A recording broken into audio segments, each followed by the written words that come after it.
We praise you, we thank you, we glorify you, Father. You're an awesome God. Help us to just move into your Spirit, Lord.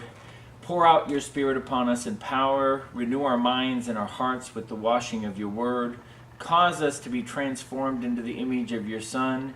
Give us a heart of obedience for you and for your word and for your law, Father.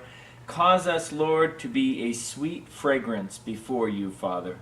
Teach us to pray without ceasing. And Lord, I pray, Lord, that you just open our minds and hearts to receive what you have for us tonight. In Jesus' name, amen. All right. Now, I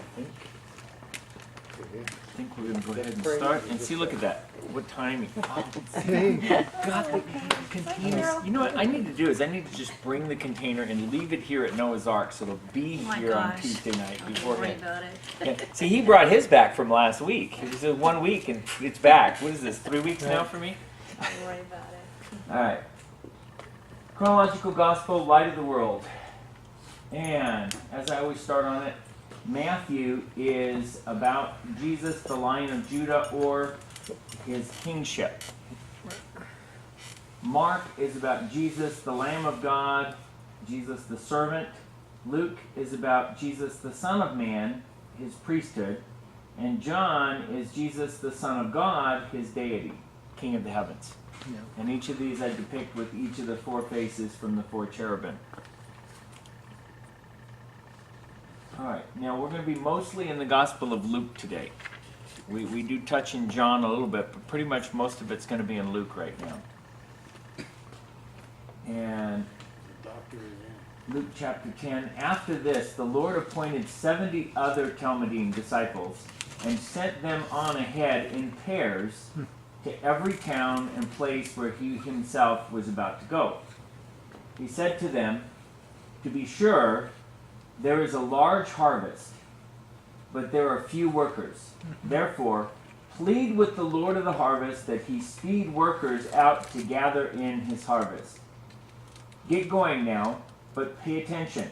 I am sending you out like lambs among wolves." Basically, that's what we are right now in the world. We are the sheep among the wolves. He says to be wise as serpent, but gentle as doves. So he doesn't want us to be ignorant. He doesn't want us to be naive and foolish, but he does want us to be gentle as doves. He wants us to be, like he says, he's sending us as lambs among the wolves. If you look at the example he gave when he came, basically he went like a sheep to the slaughter. And that is how he defeated the enemy. It's not a popular message, but it is how he defeated the enemy. Don't carry a money belt or a pack, and don't stop to schmooze with people on the road. You can tell that's obviously the Jewish translation here. Whenever you enter a house, first say shalom to the household. If a seeker of shalom is there, your shalom will find its rest with him. And if there isn't, it will return to you. Now that was one that I always thought was interesting. When I read the scripture in the Old Testament that said, if you give a blessing to someone who doesn't deserve it, the blessing will come back upon you. After that, I was ready to bless everybody. Doesn't receive it. You know, I used to be, well, I don't know, should I bless them? You know what I mean? You know, and then you start thinking, well, you know, if they don't deserve it, you really want to bless them then, because it's going to come back on you. You know, how you doing, Sandy? If they don't receive it, it comes back.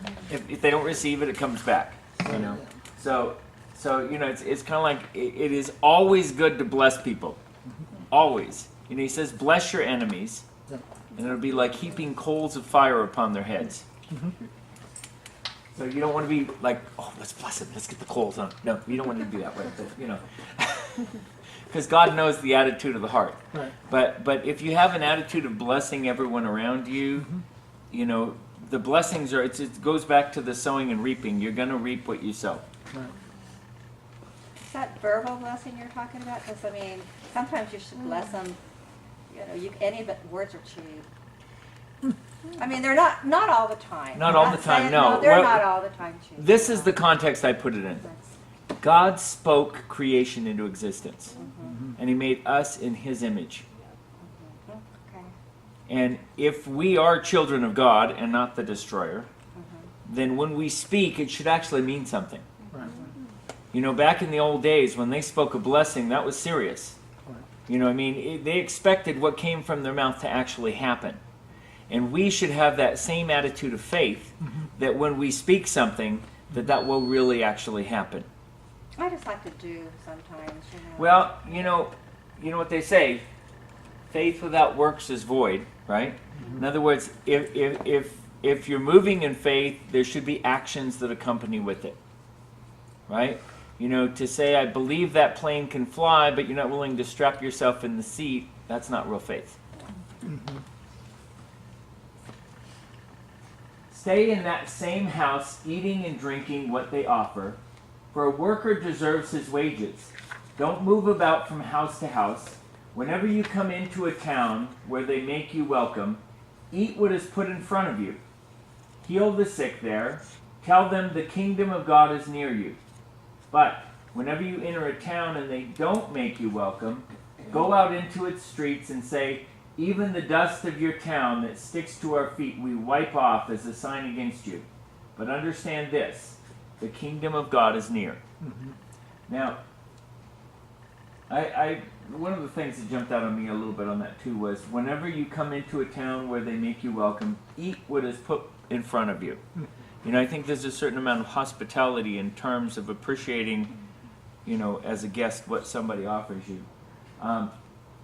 Because I keep relating this to, I was thinking about, here goes a story.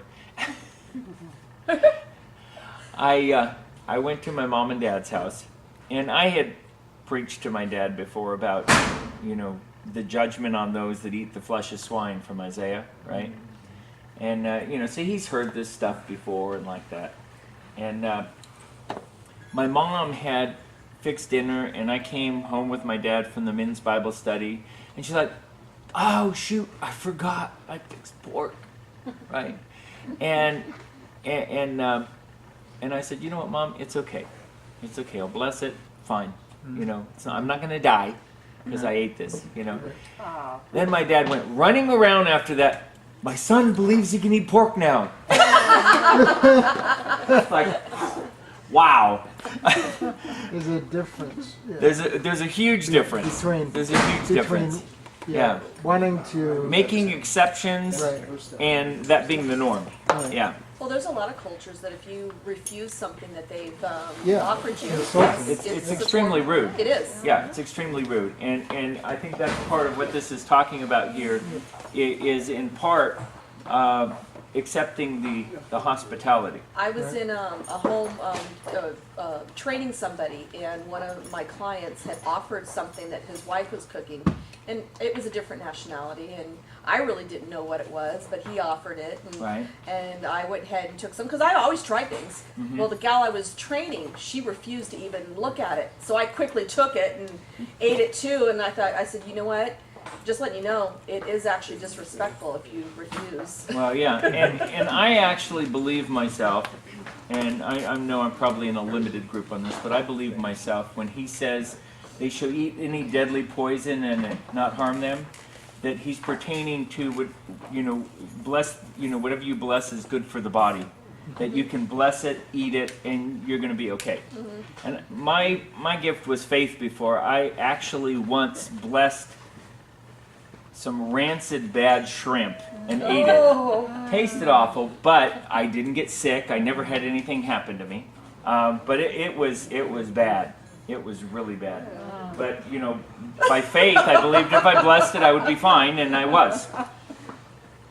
That's As a norm, I would never recommend that to anybody. I don't eat shellfish myself anyway. Bad Yeah, fish. but when you can smell it from across the room.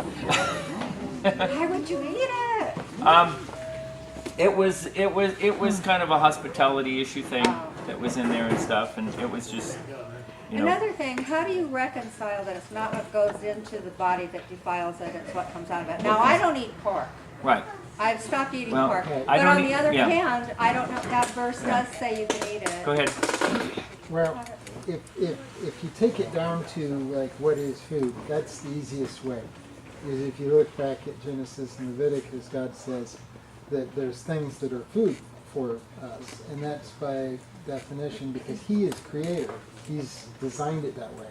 Then there's other things like swine and shellfish and Okay, fish not without good. scales that are not considered food for us. Doesn't mean if you eat it, you're not getting into heaven, or even that it'll harm you right away. You know the Baptists eat it.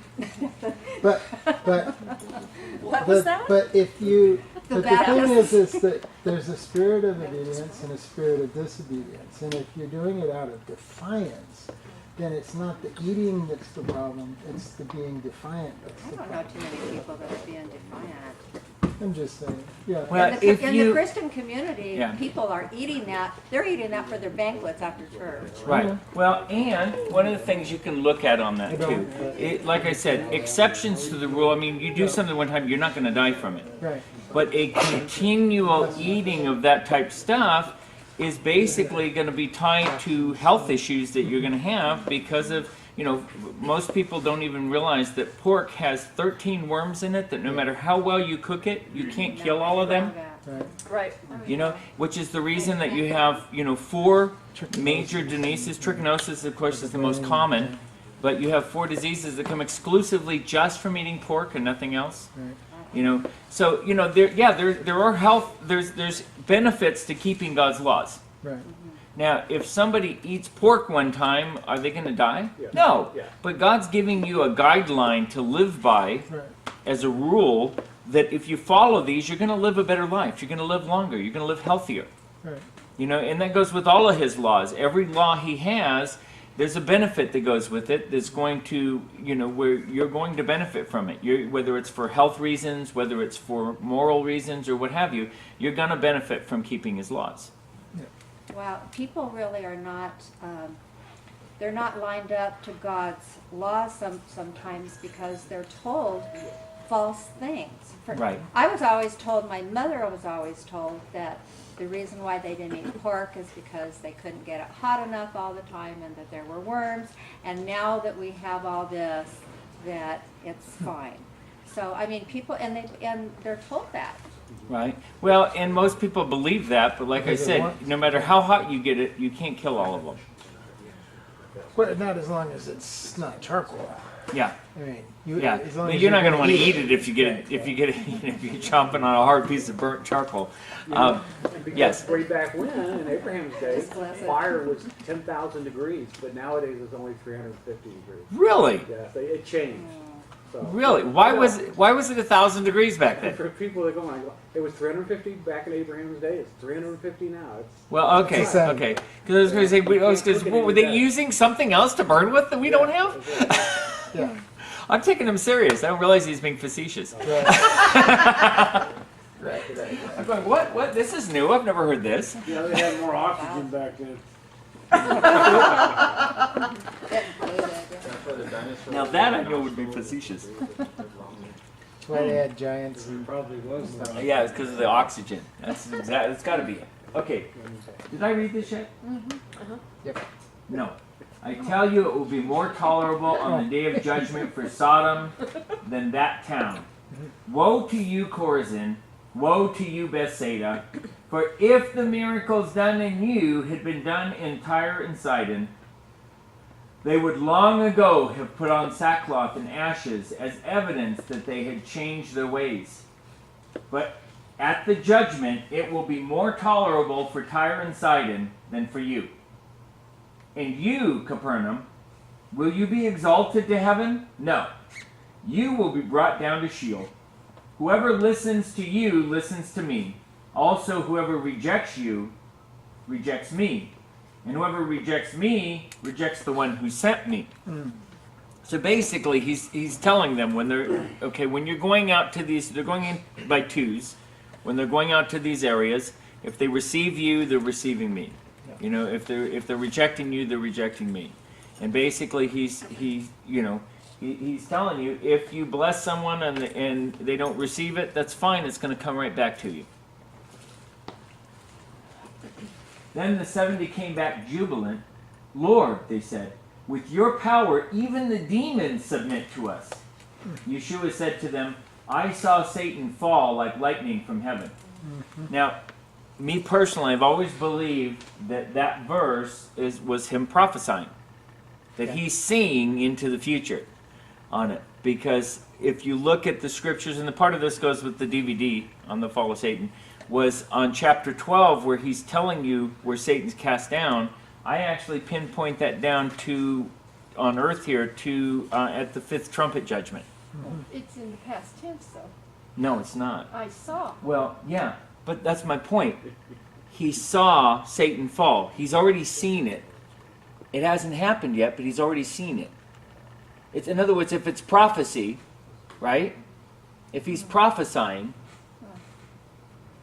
he's telling him, look, I've already seen him fall. He hasn't fallen yet. He's still Lord of this earth. He's still ruling and reigning on this earth. But he's already seen him fall. Yeah, but fall from heaven. That's That might be the key thing. But I see what you're saying also. If the word saw in here is a prophetic seeing, then he's saying that he saw. He's already seen Satan fall. Yeah. And one of the things that always is a kind of a conundrum that you deal with on a lot of times on the issue too of heaven, and that is the outside of time aspect. Yeah, and the levels. Yeah, and the levels. Yeah. I'm not even going to get into the levels. Well, Yeah. and also you have the, anytime you're reading scripture, you have 4 levels of understanding. Right. The parties. So. Yeah. And usually you see 3 interpretations of everything. Yes. I know where it says a wickedness in heavenly places. Right. Where's that in? Okay. Right. That's in Romans. So, did they fall too? All of his. They will. Okay. Like that's they what I'm will fall saying. too? Yeah. Right now, if you look at the scriptures, Satan is going before the throne accusing us daily. Right. Right? Which means he has access. Yeah. Because when he does get kicked out in chapter 12 of Revelation, Right. it says, rejoice, you heavens, because he who accused the brethren daily has been cast down. But woe to the inhabitants of the earth, because he's been cast down and he knows he's only got a little time left. And I know the typical view on this, for anybody that hasn't bought my DVD yet, the typical view on this is that prior to creation, there were 3 archangels, Michael, Lucifer, and Gabriel.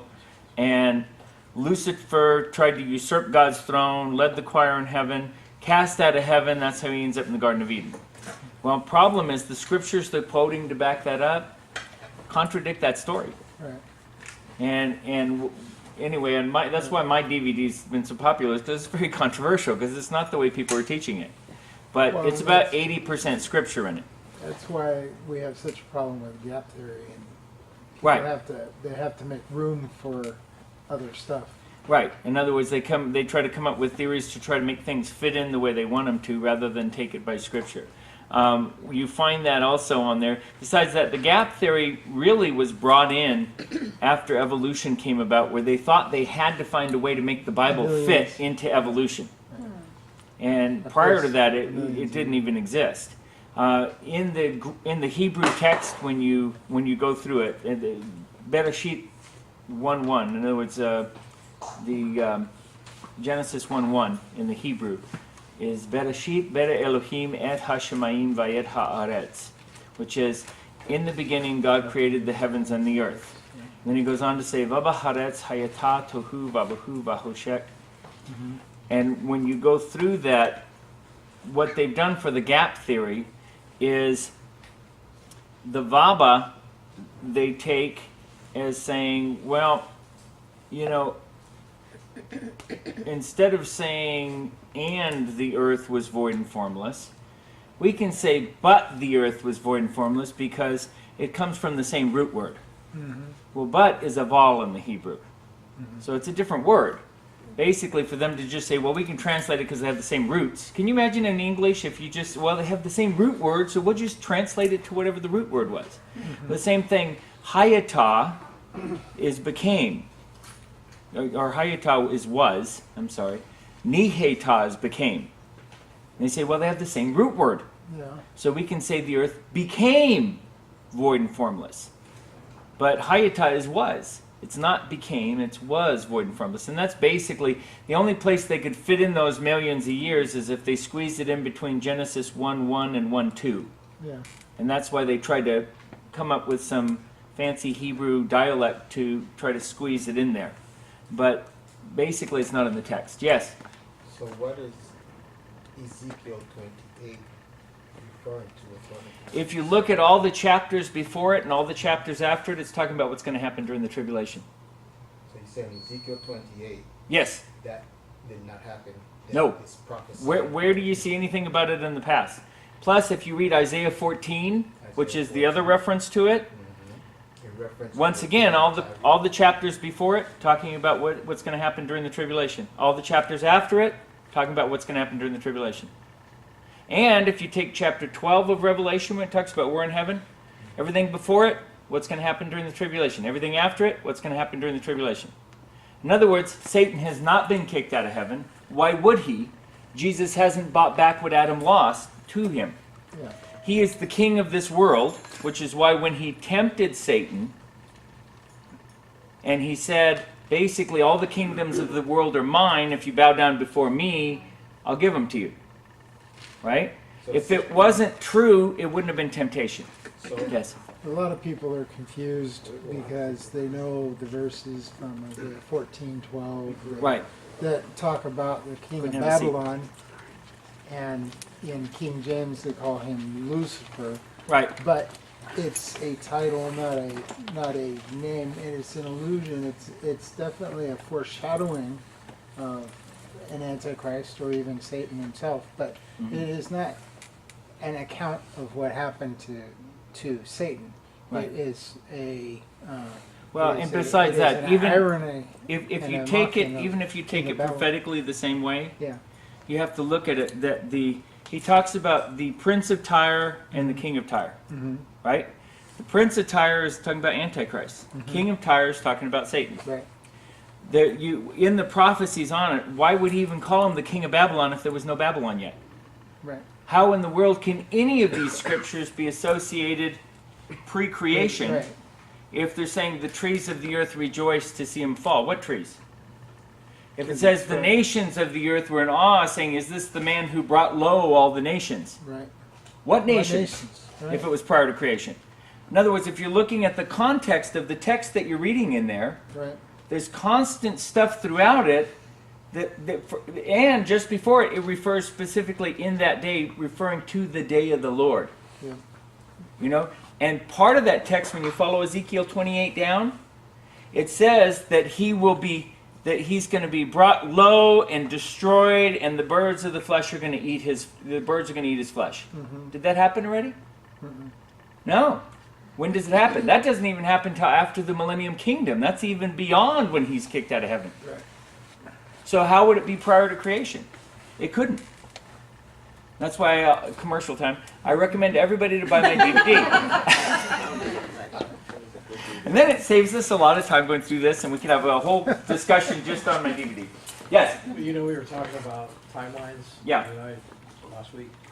I think that's another thing that can overlay and show what is actually the events that led to Satan's fall. And you know, here's a Garden of Eden. And he's not kicked out. And it shows in history where that actually takes place. Where that falls and when it takes place. And actually, this is actually a more appropriate discussion for my Friday night one, because we're touching on all of these topics on the revelation of Jesus when we're going through the book, and I'm pointing out the different things that are happening in it, and these all tie into it. As a matter of fact, that DVD, that was the reason for the DVD, is that the material originally kind of came out in my Revelation study. I kind of got pushed into doing a teaching on it, and then I kind of got pushed into doing a DVD on it. But originally it was just a few comments that came out from my Revelation of Jesus study that I did. But a lot of it, why? Is because this is all tied to Satan losing the Adamic covenant that he got from Adam when Adam disobeyed God and obeyed him. Right. And basically what made Satan the prince of this world? What is that? Adam's covenant. Right. But according to kinsman redeemer law, which is why you have that scroll with the 7 seals, our Redeemer, Jesus, our kinsman redeemer to Adam, will buy it back. Right. But until that 7th seal is completed, it's not back. That's why we don't have our immortality. Because part of that covenant is our immortality that Adam lost in the garden. Right. You're giving away our Friday night. What's that? You're giving our That's away right. our Friday night. I'm giving away our Friday night. Make us jealous too. The Friday nights have been really fun. Yes, they They have. have. They've been really So, fun. red herring. Have you heard what they have? You know, that I saw Satan fall like lightning from heaven. Have you heard? The Obama? Yeah. Yeah. You guys know that's what Obama means. Barack. Barack Obama. Yeah, Means fall like lightning. means fall like lightning. So in other That's words, what if the you were to name take means. that original language while they were speaking That's the that, Hebrew. Yeah. they would literally, they would be hearing somebody say, Barack "I saw Obama. Barack Obama falling like lightning." Possibly. Well, That's they wouldn't one say way of falling like saying it. lightning, Well, because that's falling never like lightning is what Barack Obama means. That Yeah. sounds crazy. So That's only one way of saying. Right. Chauncey? There's multiple ways. Can we Yes. let people squeeze in? Or Oh, okay. All right. We're tight on chairs. We're gonna have to do the Christian crunch. How many we need? Just two. We got two right here. Yes. Chauncey, the other thing is on the. There's two up right here too. Oh, that's all right. Okay. We'll go up there. And these are They're softer. softer. Oh, yeah. Yeah. Okay. That works You want to go with the soft? And I don't bite. You know what? I've heard otherwise. I don't bite. Scott. Yes, Scott. Okay, so the other thing people aren't recognizing is that if he's kicked out, how in the world is he in there with Job? He's in there, Right. before Right. God. If Satan was kicked out before creation, Yeah. right? Then what's he doing before the throne of God in Job chapter 1 and 2? Yeah. And God asked him, where you been? He said, I've been going to and fro from the earth to here. Yeah, right. Well, if he got kicked out, why is he before the throne? Right. And he said, oh, well, somehow he still has access. Yeah, because he hasn't been kicked out. Right. If he was kicked out, he would not be accusing the brethren daily. Right. He can't accuse the brethren daily if he doesn't have access to the throne. And technically, if you look according to Jude, as I quote over and over again, he is a God-given authority and will be until Jesus buys back the Adamic covenant that he loses at the end of the 7th seal. Mm-hmm. Anyway, all right, let's move on. We're going to actually go back to Luke. Yeah. Right. Remember, I have given you authority so you can trample down snakes and scorpions, indeed all the enemy's forces, and you will remain completely unharmed. And I find it interesting too that the constellation Scorpio and Serpentes both are tied to Satan. So they tie it to the demonic on both cases of that.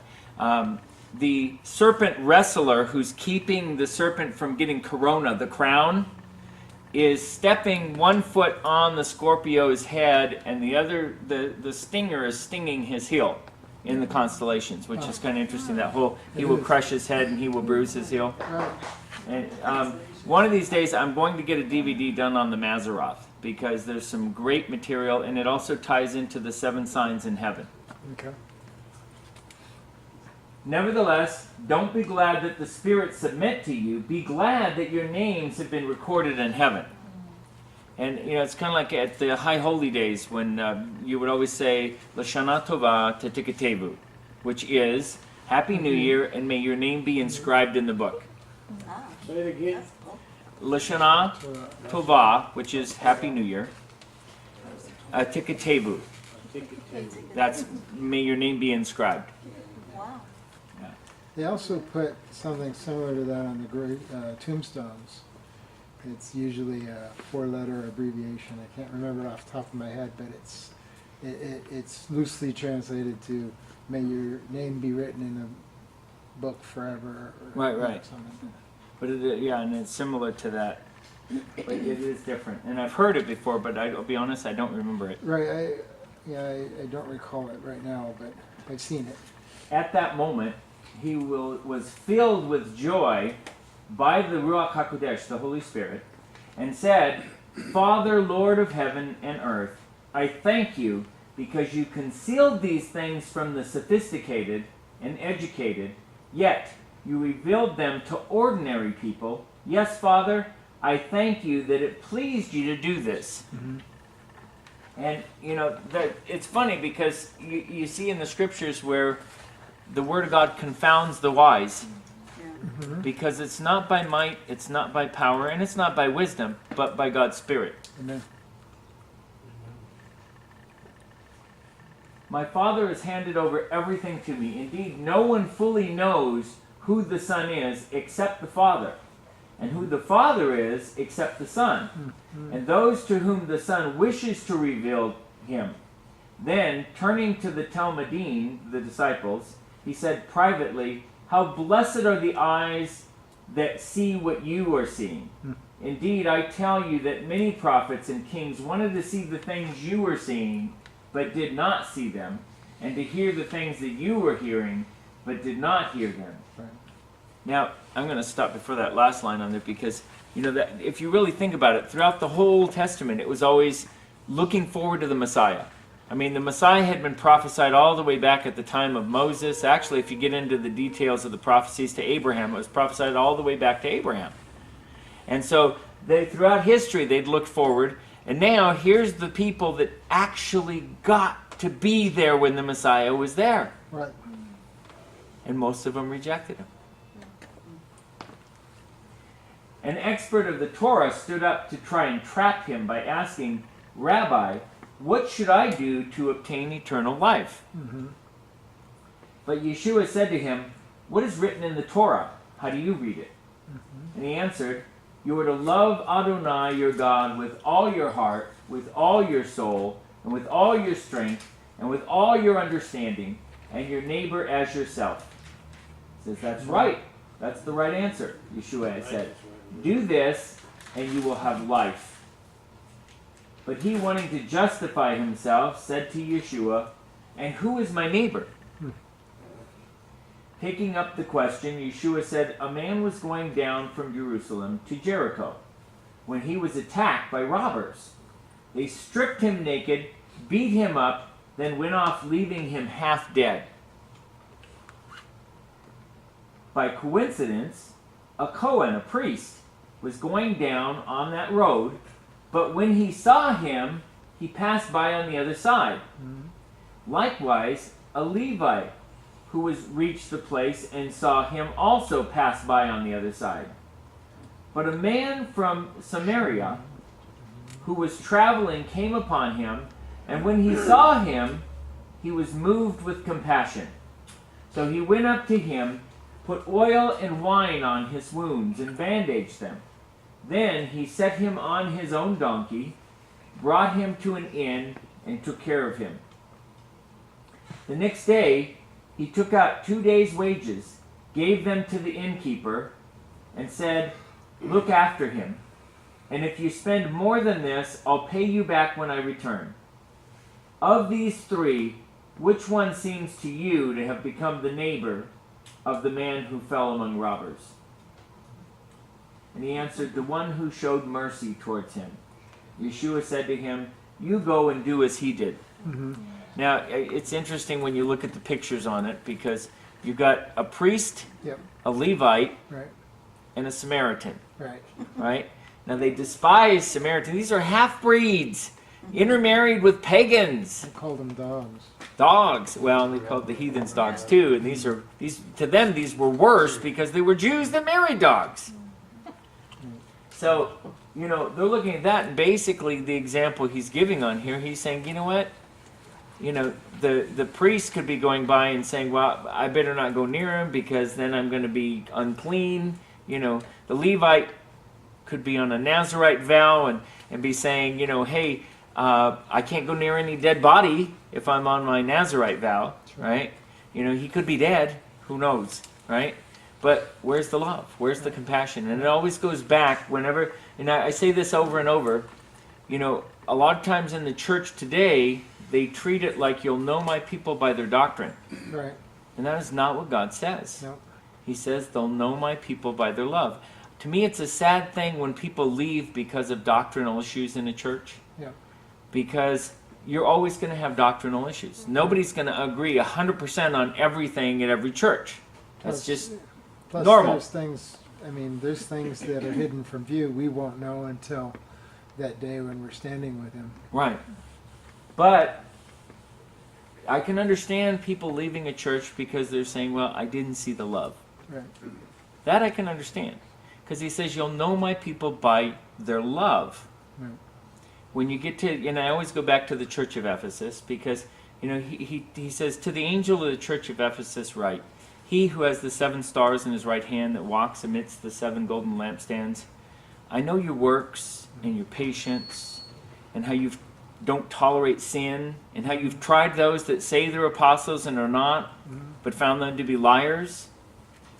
You think, wow, man, this church has got it together. Good doctrine, don't tolerate sin. Yeah.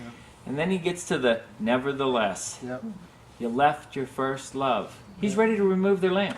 Yep. He says, repent or I'll remove your lamp. Right. Do your first works. Right. And why? Without relationship, what do you have? Nothing. Zero. Religion. It's all about relationship. Right. Over and over I have told people, I've said the number one separator between God and man is religion. Yeah.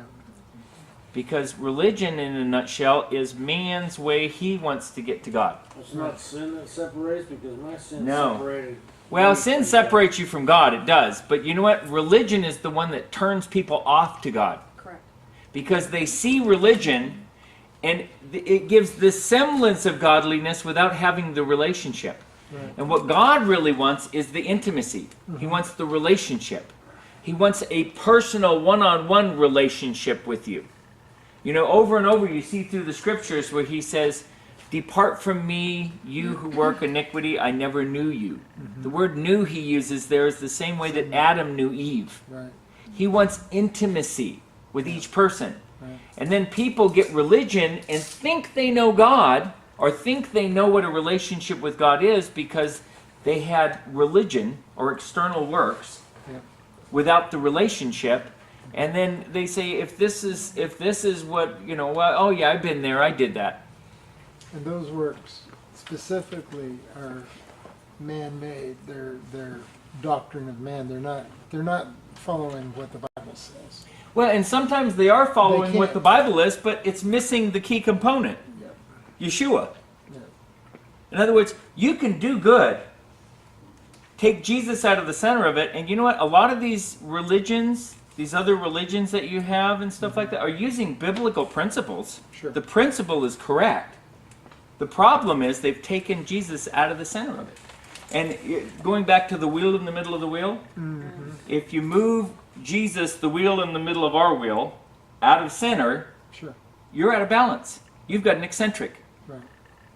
And that's what happens whenever you take Jesus and you move him out of the center of anything you do. You're going to go out of balance. Right. Chauncey. Yes.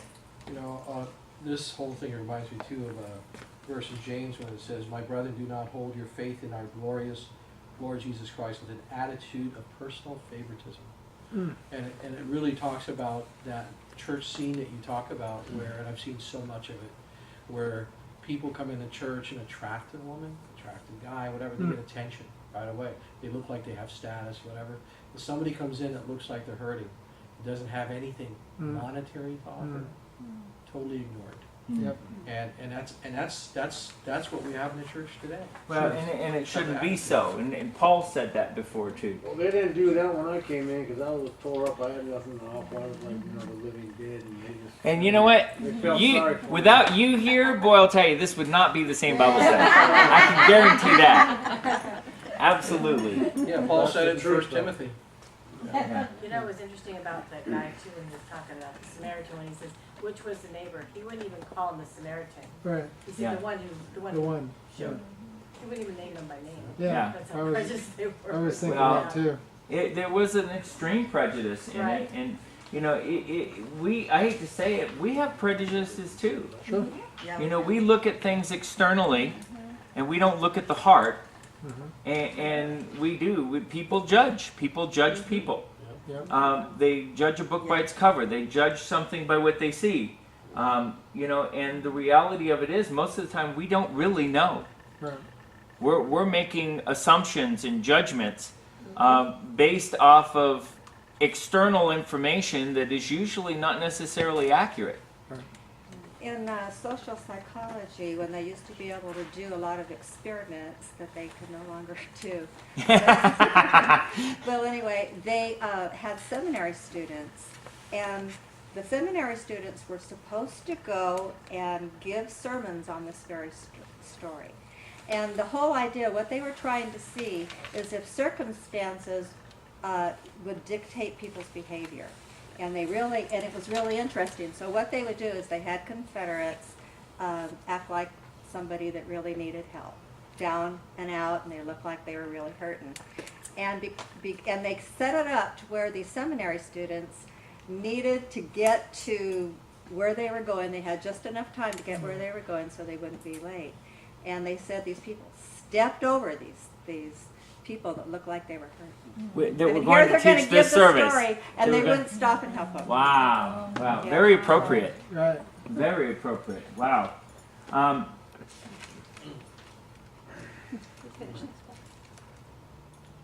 Wow. Chauncey, the reason I brought that up is to show it's actually a commandment too. Yeah, it is. It is. And it's a command to love God with all your heart, soul, strength, and mind, and love your neighbor as yourself as well. Sure. And if you do that, you're going to be keeping every other law that he said, because you're going to be doing this because you love God, you're going to be doing this because you love your neighbor, and you're not going to be thinking of self. Yeah. All right, we're jumping over to John. Yeshua spoke to them again, I am the light of the world. Whoever follows me will never walk in darkness, but will have the light which gives life. So the Pharisees said to him, now you're testifying on your own behalf. Your testimony is not valid. Yep. Yeshua answered them, even if I do testify on my own behalf, my testimony is indeed valid, because I know where I came from and where I'm going. But you do not know where I came from or where I'm going. You judge by merely human standards, which is exactly what we were talking about. Yep. As for me, I pass judgment on no one. But if I were indeed to pass judgment, my judgment would be valid, because it is not I alone who judge, but I and the one who sent me. And you'll notice throughout both Luke and this, it always goes back to the reference of the one that sent me, because he always came to do his will, never his own will. Yeah. And even in the Torah, it is written that the testimony of two people is valid. I myself testify on my own behalf, and so does the Father who sent me. They said to him, where is this Father of yours? Yeshua answered, you know neither me nor my Father. If you knew me, you would know my Father too. He said these things when he was teaching in the temple treasury room, yet no one arrested him, because his time had not yet come. Again he told them, I am going away, and you will look for me, but you will die in your sin. Where I am going, you cannot come. You know, Chauncey, that statement there, where is this Father of yours, is one of 2 or 3 times where they're insinuating that he had no father. Right. That he was a Right. bastard child. I got questioned on that myself, because I was tying Psalm 69 Yeah. to the verses on there where he's, where he said Yes. Right. Yeah. Psalm 69 specifically. Yeah. Yeah, Psalm 69. fact, He talks. You guys familiar with Psalm 69? Let me get Mark here real quick, because his arm's going to fall off if I No, I don't. was going to wait for you out of respect. Okay, go ahead, and I'll go back to that. The temple treasury room, where was that at? In the temple. Were they eating them? If you look at the diagrams on the temple charts and stuff, you'll see that they had storage areas for everything. Right. And and that's why you had the different gates as well. You had like 12 gates going in the temple, because a lot of them were leading to areas that were for specifically that they stored. And treasury didn't necessarily always just mean money, even though you had the temple money that went to it. But you'd be storing grain, you'd be storing livestock, and so on. So why was he teaching in there for the storage room? That's what's always confused me. Well, if you look at the temple chart, basically that's that whole outer court area, and that's all being used. That So all the treasury rooms area around is there like are all used- around that used- area right there in the temple. Okay, makes sense. Thanks. You know, see now, if I knew this before, I would have had a little temple chart I could have brought up. Yeah, you know, I love to do charts. And I did a lack of pictures and charts on this study here today. Now, where did I leave off? Oh, we were discussing gonna Psalm 69. Psalm 69. Are you guys familiar with Psalm 69? Oh, I didn't bring my Bible in. Do you want my? Mine says Psalm 69. Oh, there we go. Okay. Okay. Most of us in here, you've mentioned it before. Yeah. Yeah, I've mentioned it before because for me, it really impacted me when God had showed me Jesus' childhood Yep. back in the Psalm.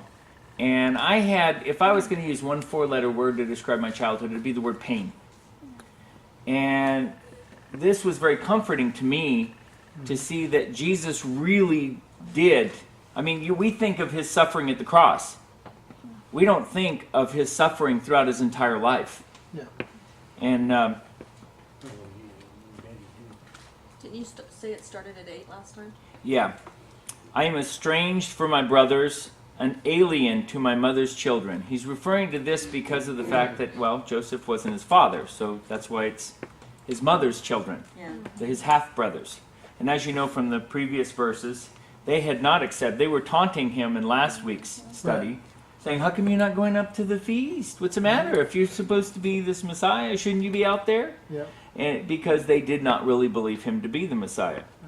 And he says, because zeal for your house is eating me up, and on me are falling the insults of those insulting you. Basically, he says, I weep bitterly and I fast, but that too occasions for insults. In other words, even when he was pious, that was held against him. You know, oh yeah, I mean, small town, grows up, everybody knows that Mary was pregnant before she got married to Joseph. You know, so the bastard son, oh yeah, you're this holy guy. Goes on to see, I weep bitterly and I fast the 2 occasions for assault. I clothe myself with sackcloth and become an object of scorn, the gossip of those sitting by the town gate, and the theme of the drunkard songs.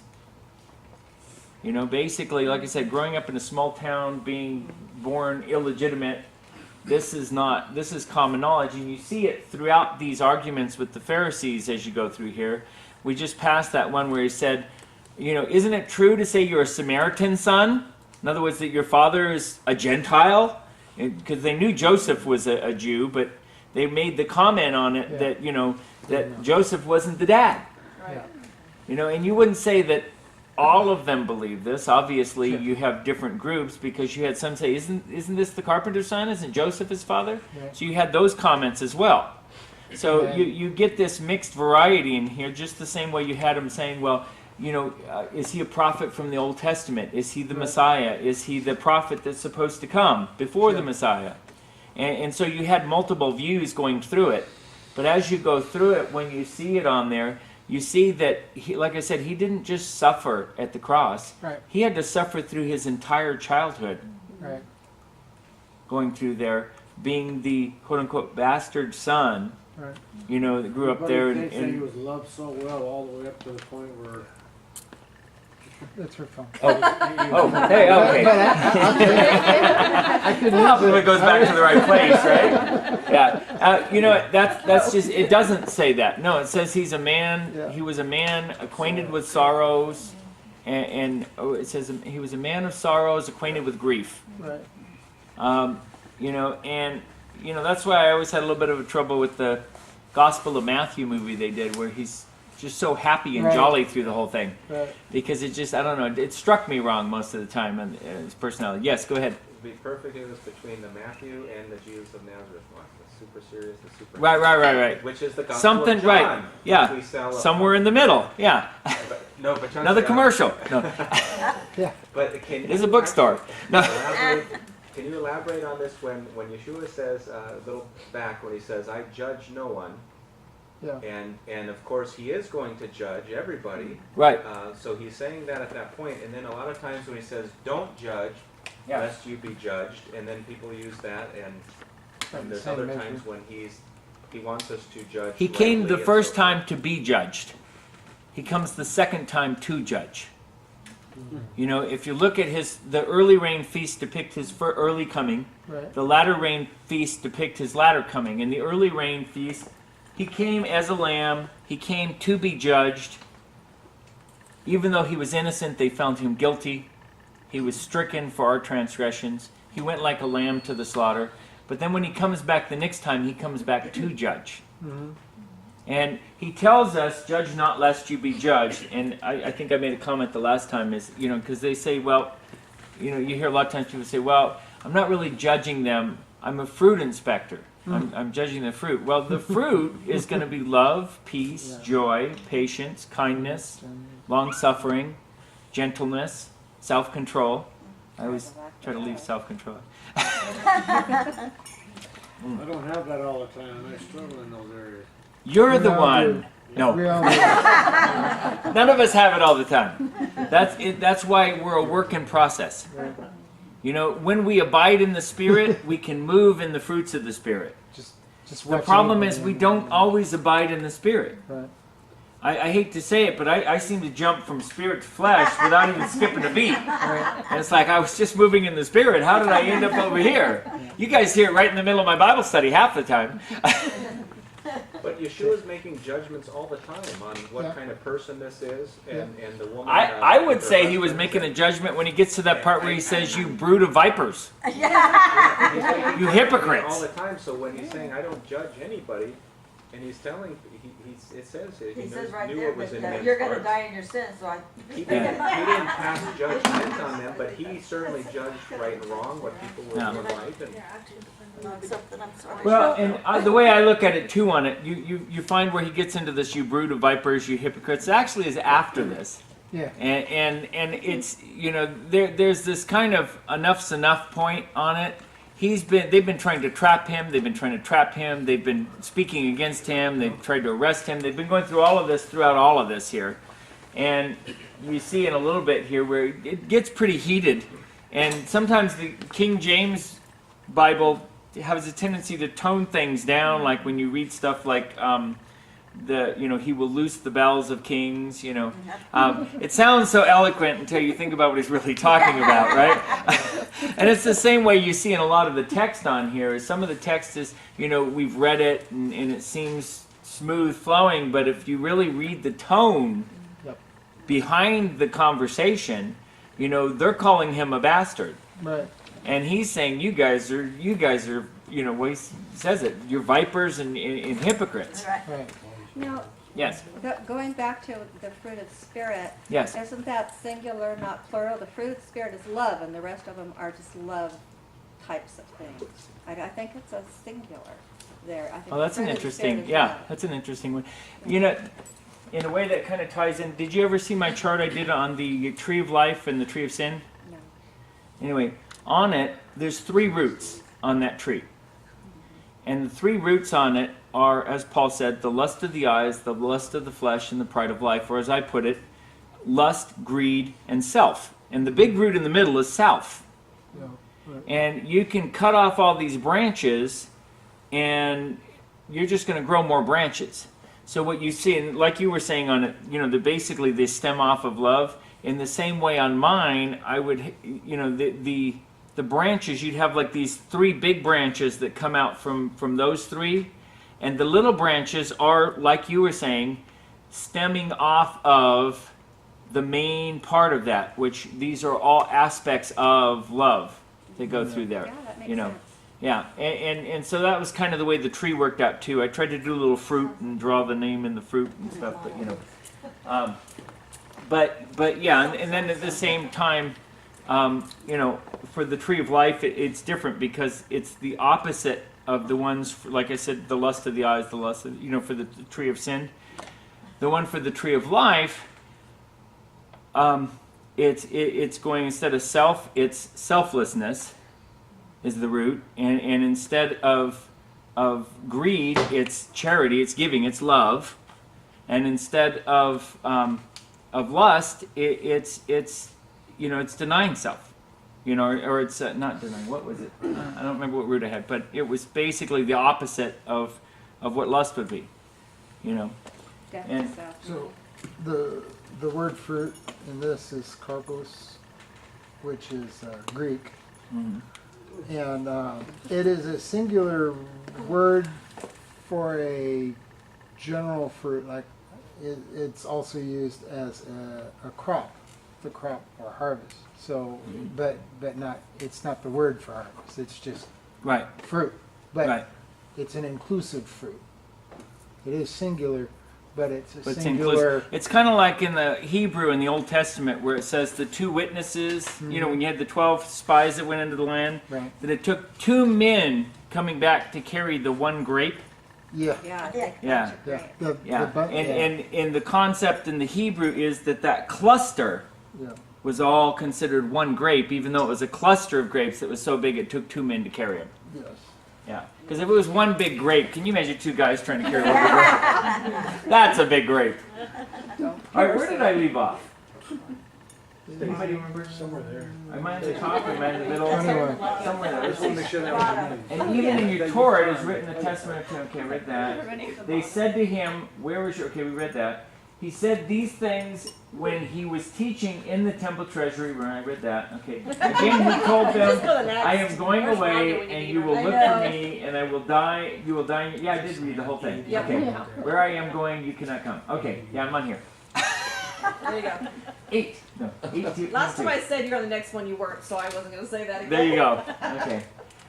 The Judeans said, I know, where's Rhonda when you need her, right? The Judeans said, is he going to commit suicide? Is that what he means when he says, where I am going, you cannot come? Yeshua said to them, you are from below, I am from above. You are of this world, I am not of this world. This is why I said to you that you will die in your sins, for if you do not trust that I am who I say I am, you will die in your sins. At this, they said to him, you, who are you? Yeshua answered, just what I've been telling you from the start. There are many things I could say about you, and many judgments I could make. However, the one who sent me is true, so I say in the world only what I have heard from him. They did not understand that he was talking to them about the Father.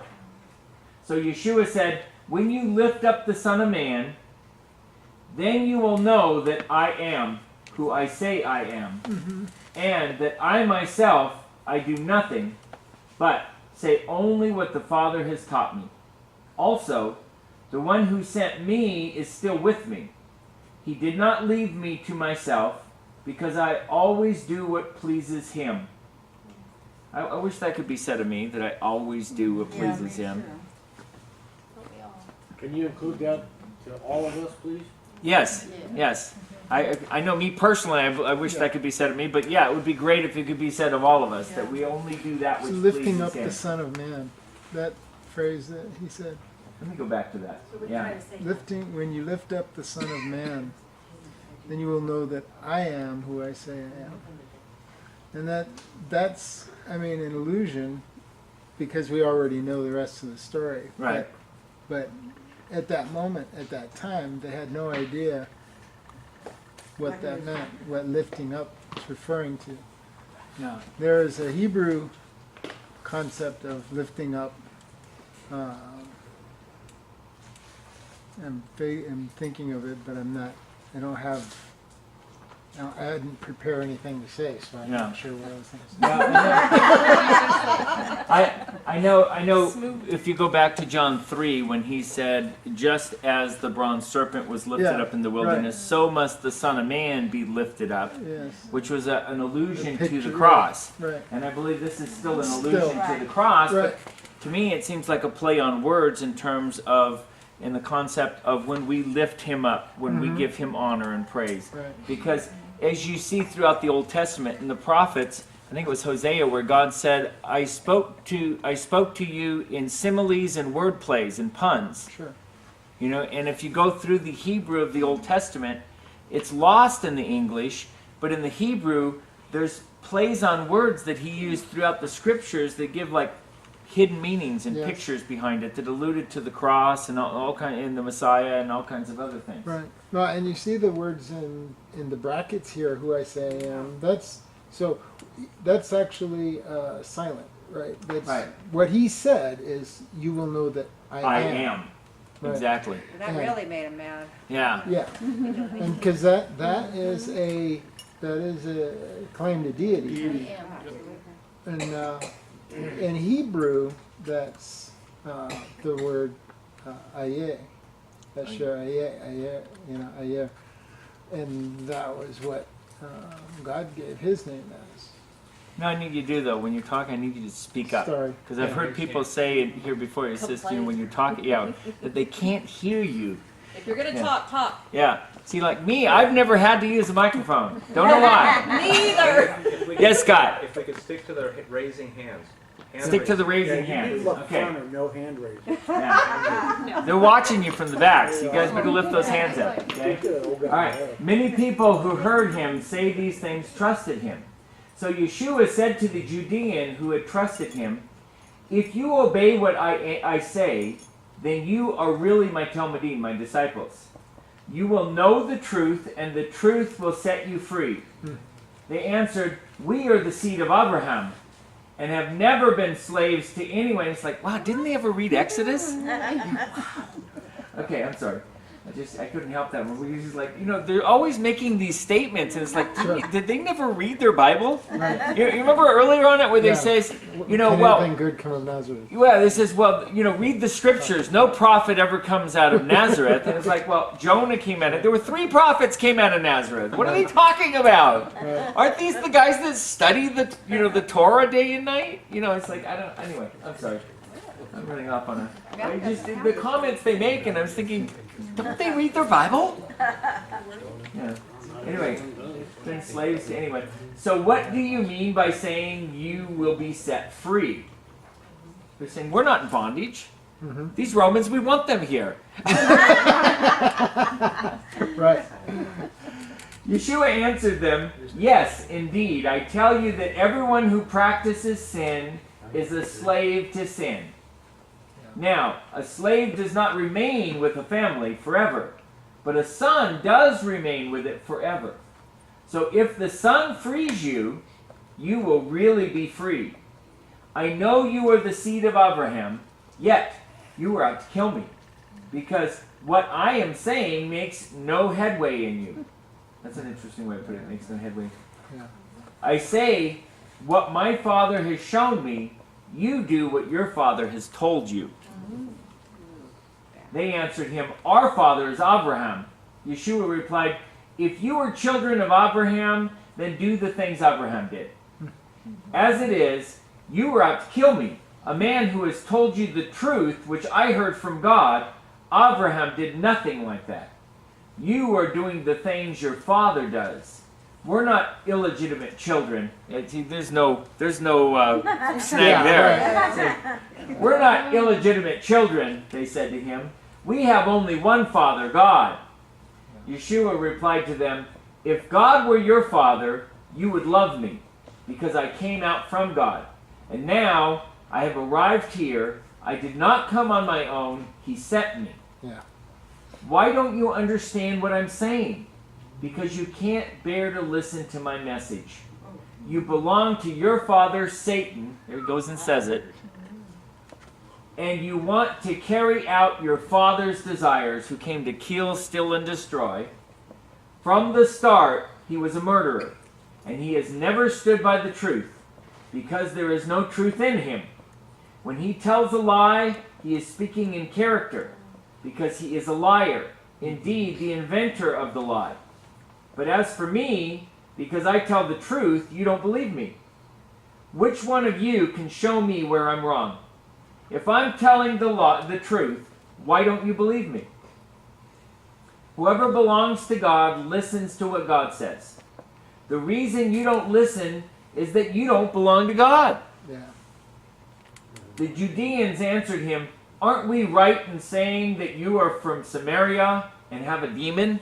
That's what you were talking about. That's what I was referring to, yeah. And, yeah. Yeshua replied, me, I have no demon.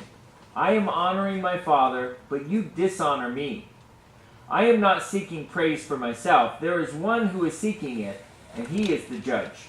Yes, indeed, I tell you that whoever obeys my teaching will never see death. Amen. The Judeans said to him, now we know for sure that you have a demon. Abraham died, and so did the prophets. Yet you say whoever obeys my teachings will never taste death. Abraham Avinu, our father, died. You aren't greater than he, are you? And the prophets also died. Who do you think you are? Yeshua answered, if I praise myself, my praise counts for nothing. The one who is praising me is my Father, the very one about whom you keep saying he is our God. Now you have not known him, but I do know him. Indeed, if I were to say that I don't know him, I would be a liar like you.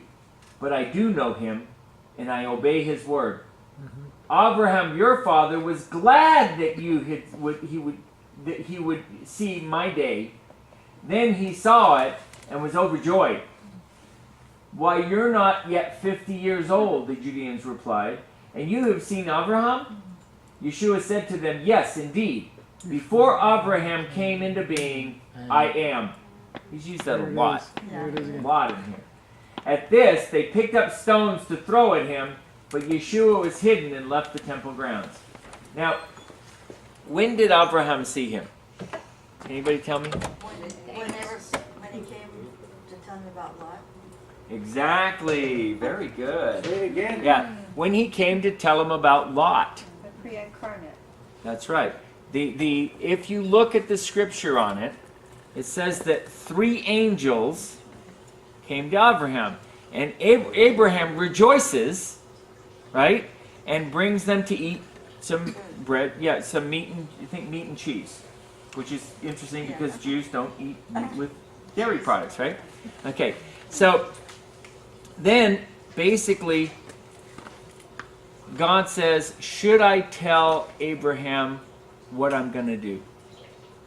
And he says, he's my friend, I should tell him. So the 2 angels go down to Sodom and God stays there. There were 3 angels. One of those angels was God.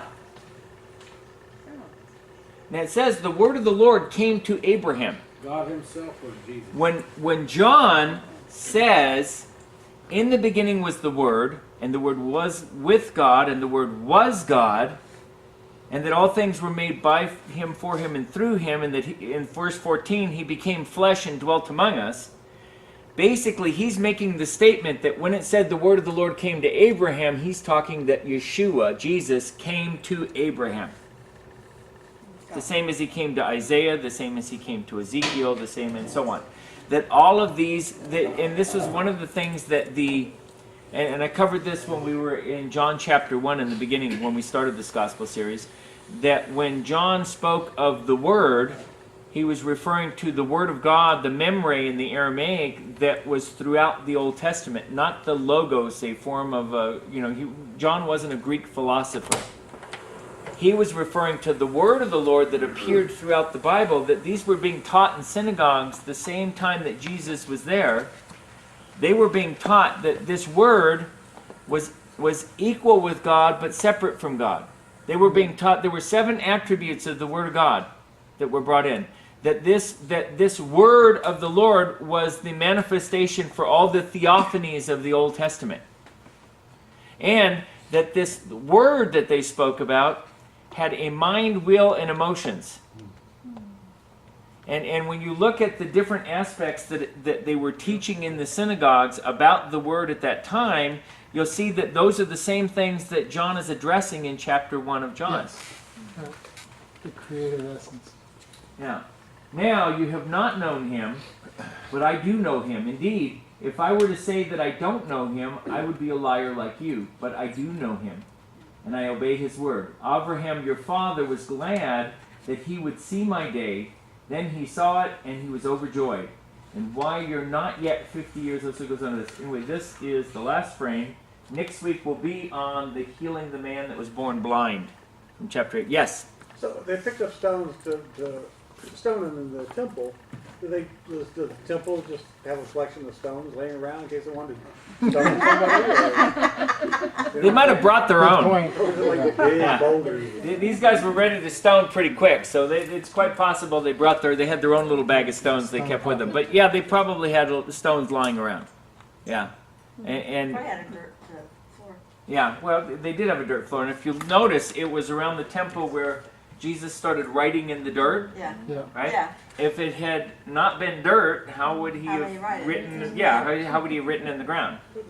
And that was, I touched on that last week, where it said the quote, they would quote, it was the high day of the Feast of Tabernacles, they would quote Jeremiah 17:13 that says, "Those that rejected him were put to shame, their names were written in the earth, those that rejected the living water." Right. And this was right after he got up and said, "Out of my belly shall flow rivers of living water, as it is written in the scriptures." Are you sure that the floor was dirt? Because I've heard that that's what made it so extraordinary, that it wasn't dirt. You think That he's he writing in stone? Yeah. That he etched it in stone? Yeah, I've heard that said. Then I would think those stones would still be there. Yeah. Or they'd be, or, I think there's what might confuse people is the parts of the temple. You have the holy, the outer court, the inner, and then the holy of holies. So there's the outer court would have had a dirt base. Yeah. But the inner court wouldn't. Right. Yeah. Hey, Chauncey, Yes. Ron Wyatt did find that stone. Oh, what? I think he's being facetious Yeah. again. Yeah. All the other stuff. Because Ron Wyatt found pretty much everything. Ron White found it. I know that was when Bob Carnook had found that area there where Mount Sinai was supposed to be. There was a big thing. The followers of Ron Wyatt were in an uproar and everything because Ron Wyatt found it first. Yeah. It was like, who cares who found it first? You know, it's one of those things where it's like, If anything, it validated Ron Wyatt, so Yeah. we get upset. Exactly. Right. I would think he would be happy and tickled pink because it was validating something, you know, it was validating what he'd There have already been found. many doubters, many detractors coming against. Another commercial again. I bought the Finding the Real Mount Sinai Yes. by Bob Carnook over here, which I also bought the Finding the Shipwreck from Paul and the Finding the Ark of Noah. Yeah. He DVDs actually was from there. just on Chuck Mitzler's podcast. Oh, okay. Okay. Yeah. I just listened to Yeah. him just a couple days ago. Yeah. Has anybody know who Bob Carnook They're is? talking about He was considered like the modern day Indiana Jones. Yeah. Because you know he worked for the FBI when Armstrong, the astronaut who was looking for the Ark of Noah, had recruited him, and he joined him, and he had after Armstrong died, he continued on, you know, on these, you know, looking for some of these other things and stuff, and. Most of his stuff I found very interesting and intriguing, and he found like the anchors to Paul's ship that was wrecked over there off the coast, and most of his stuff, how he got around to finding it, was by going back to the scriptures, because you have all these traditional places, and a lot of those traditional places are wrong. Because Constantine's mother used to go around different areas and say, "Oh yeah, that's the mountain where Moses got the Ten Commandments," and that's where, you know. Well, he even makes comment to it saying that it was, I don't know which ruler it was, but the ruler said, "I say it's here, it's here." That's right. Right. That's right. Exactly. Yeah. I say it's here. It's good to be king. Yep. Right. Yeah. If I say it's here, this is where it was. Yeah. Well, and It's a lot easier than actually having to look or do work, right? Yep. You know. Did you see that film where they showed what looks like the wheels from the chariots that went through the water? Yes. I have all that stuff on. Oh, yeah? I have all those photos on my computer. Oh yeah. I have. Cool. I keep I got the photos of the split rock with the watermarks. Oh yeah. I got this. You know, the photos of the. Oh, all that. wow, I keep that's all cool. that kind of stuff on my computer. In fact, I got stuff on my computer you wouldn't even believe. Some of it I don't believe. So when Moses struck the rock twice, he did it once. Yeah. Should have been good enough. He did it twice out of anger, and then God Well, that was the thing. The That's first why- time he told him to strike the rock, and he said did. speak to it. The second time he didn't tell him to strike the rock, he told him to speak to the rock. The problem God had with Moses was he misrepresented God. Just like we all do. He let the people think he was mad. Yeah, Because he was mad. yeah, he was mad at the people, and he made it seem like God was mad at him. And God wasn't necessarily mad at him. He'd already been, putting up with him for a long time already. Yeah. Let's pray right now, and then we can continue on with some discussion if you want. Father, we come before you right now, Lord. We praise you and we thank you, Lord, for your word. We thank you, Father, for this fellowship. We thank you, Father, for your Holy Spirit that you pour out upon us. And we thank you, Father, that you would quicken our minds and our hearts by your Spirit, Lord. We know that your word can only be understood through your Spirit, and that only comes sitting at your feet, Lord. Cause us, Lord, to spend the time sitting at your feet. Cause us, Lord, to seek your face. Cause us, Lord, to glorify you and to give you all the honor and the praise and the glory. In Jesus' name, amen. Amen. All right. Any more discussion topics? I figure this way if somebody does need to leave, we prayed already. Yeah, can you explain a little bit on the Shemitah? The Shemitah. Yeah. Okay, I don't know how we got to Shemitah from here. The Sabbath year, right? Yeah, let's go ahead. That's a lot of times, because the reason that comes up in the controversial area more than anything else is because of the different calendar changes that were made. We know that the Jewish calendar is off. We know that it's wrong, Years. and in years and like that and stuff. And there have been different issues on a lot of these things going through in terms of when it falls.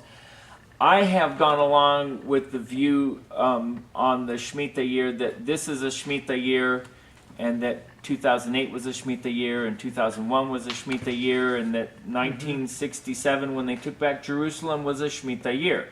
Because if you go back every 7, Yeah. we know what year it is because of the stuff that's happened. Right. Right. And that's one of the things that part of the reason on it too is, in terms, because to me this also ties in with the Jubilees, with which years are the Jubilees and like that on it. And unfortunately, the sad part about it is I even kind of think that maybe God has allowed these things to become so confounded, so that a lot of these things are hidden. Because he says, I hid these things from the wise, but he also says it's a marvelous thing for God to conceal a matter, but for kings to seek it out. For those of you that were here when I did my teaching on the feasts, and I touched on the Jewish calendar, the Jewish calendar is originally, I should say the civil calendar, the first day of creation started on Tishri 1 on the Jewish calendar. And it was a lunar cycle. You had exactly 30 days in every month. Every month was the same. Every month was 30 days. And there were 12 months in a year. And you had 360 days in a year. And it's where they got, the Babylonian calendars were, all the calendars, to be honest, around the world, originally were 360 days. And that's why they had 360 degrees in a circle. It's why so many things that we have are the way they were. Around 500, well, let me not jump that far ahead. Let's go from the civil calendar, Tishri. So the beginning of the year was what we call the Jewish New Year, that you run into around September, October, on our Rosh Hashanah, right? But when God delivered the Israelites out of Egypt, he said, from this time forth, this will be the beginning of your year. So he changed the calendar by 6 months. He did a 6-month flip on the calendar. So now, instead of Tishri, which originally was the first day of creation, being the beginning of the year, now on this religious calendar, the beginning of the month that Passover fell in would be the first month of the year, so it would be in springtime now instead of in the fall. And now the religious calendar was going to run by the early rains and the latter rains, and you had feasts that fell in the beginning of the year and the latter part of the year. And so basically that was the way the calendar ran. And then jumping ahead into the future, about 500 BC, something happened in the heavens that changed the calendar. The sky changed. Everything changed. And now, Was that after the flood? well, a long time after. Oh, About a long 500 time after. BC Oh. was like, we're Oh, talking right. around the Oh, yeah, time yeah, of yeah, okay. possibly Hezekiah, when basically God turned the sundial backwards. I was gonna say, Right? yeah, when they turned the sun back. Yeah, and that's one of the suspicions. yeah. One of the suspicions is that that's when that happened. Yes. I thought it had to do with Joshua when he was holding up the Oh no, staff. that goes back. That goes way Way back. back. Okay. That goes way back there to go that one. That would be going back too far. Okay. But around, like I said, around 500 BC was about when everything shifted and everybody had to redo their calendars. And everyone did them a little different. On the Jewish calendar, they just added a second month of Adar, which is the month right before the first month on the religious calendar. So right before Nisan is Adar. And if the barley harvest wasn't in yet, then you'd have a second month of Adar. And it went by the harvest. It was a leap month. It was a leap month. Yeah, you had a leap month, and it came about every 4 years. Yeah. And then it basically keep the calendar right again. Well, around the time of Caesar Augustus, Julius Caesar commissioned the Egyptians to create a Julian calendar, a solar calendar based on the sun, rather than on the lunar cycles. Right. And that was when that calendar started in. And there were some modifications that were made during the time of Caesar Augustus, but the modifications didn't really help because at that time you had a 1 BC, a 1 AD, and a year in the middle. And because they weren't really 100% accurate, at one point something came in called the Gregorian Reform because they had to fix the fact that summer was turning out in the middle of winter. So what they did is they added a leap year every century, and then they added a leap year every so many years to go in there to try to offset it. And it's still not 100% accurate, but it's close. It's close. They gotten it closer. But to me, the really difficult part on it is the fact that everything God said in His prophecies was set on a Jewish calendar, on the lunar cycle, and because of that, we being used of the Gregorian calendar that we use today, people will say, well, they'll say, okay, well, where does Yom Kippur fall on our calendar? Right. And it says, well, which year? Right. Because it might be, different. it's different all the time. It might be September this year, it might be October another year, right? So it would depend what year where it would fall because our calendar is constantly shifted. So people don't notice the dates throughout history that all these major critical events happen to fall on the exact same day on the Jewish calendar. Right. Why? Because that day on the Jewish calendar was different. Yeah. Every time. So the events, we don't see it as being the same date because on our calendar it's not the same date. Yeah. But on their calendar it is. Tisha B'Av. Tisha B'Av, yeah. That's a good one. Yeah, Tisha B'Av, there's 8 major events that were judgments against Israel that all fell on the exact same day, just different years. Right. The 9th of Av. The 9th of Av, Tisha B'Av, yes. Which was basically the same time that the Babylonians dragged them off into captivity. Right.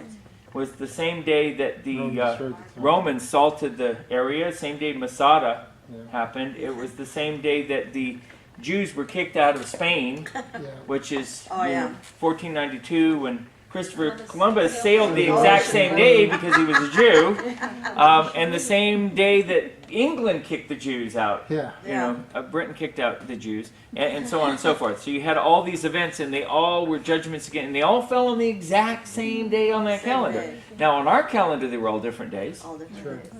But anyway, so this goes back to where I was saying that the Jews' catechism. Yes, Scott. So to follow up now, the Shemitah, what is the Shemitah?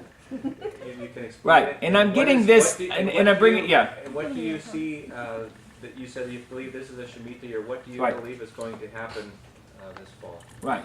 Well, I think most of you have heard me already state one of the things I'm expecting to happen this fall is a stock market crash. Oh yeah. Yeah.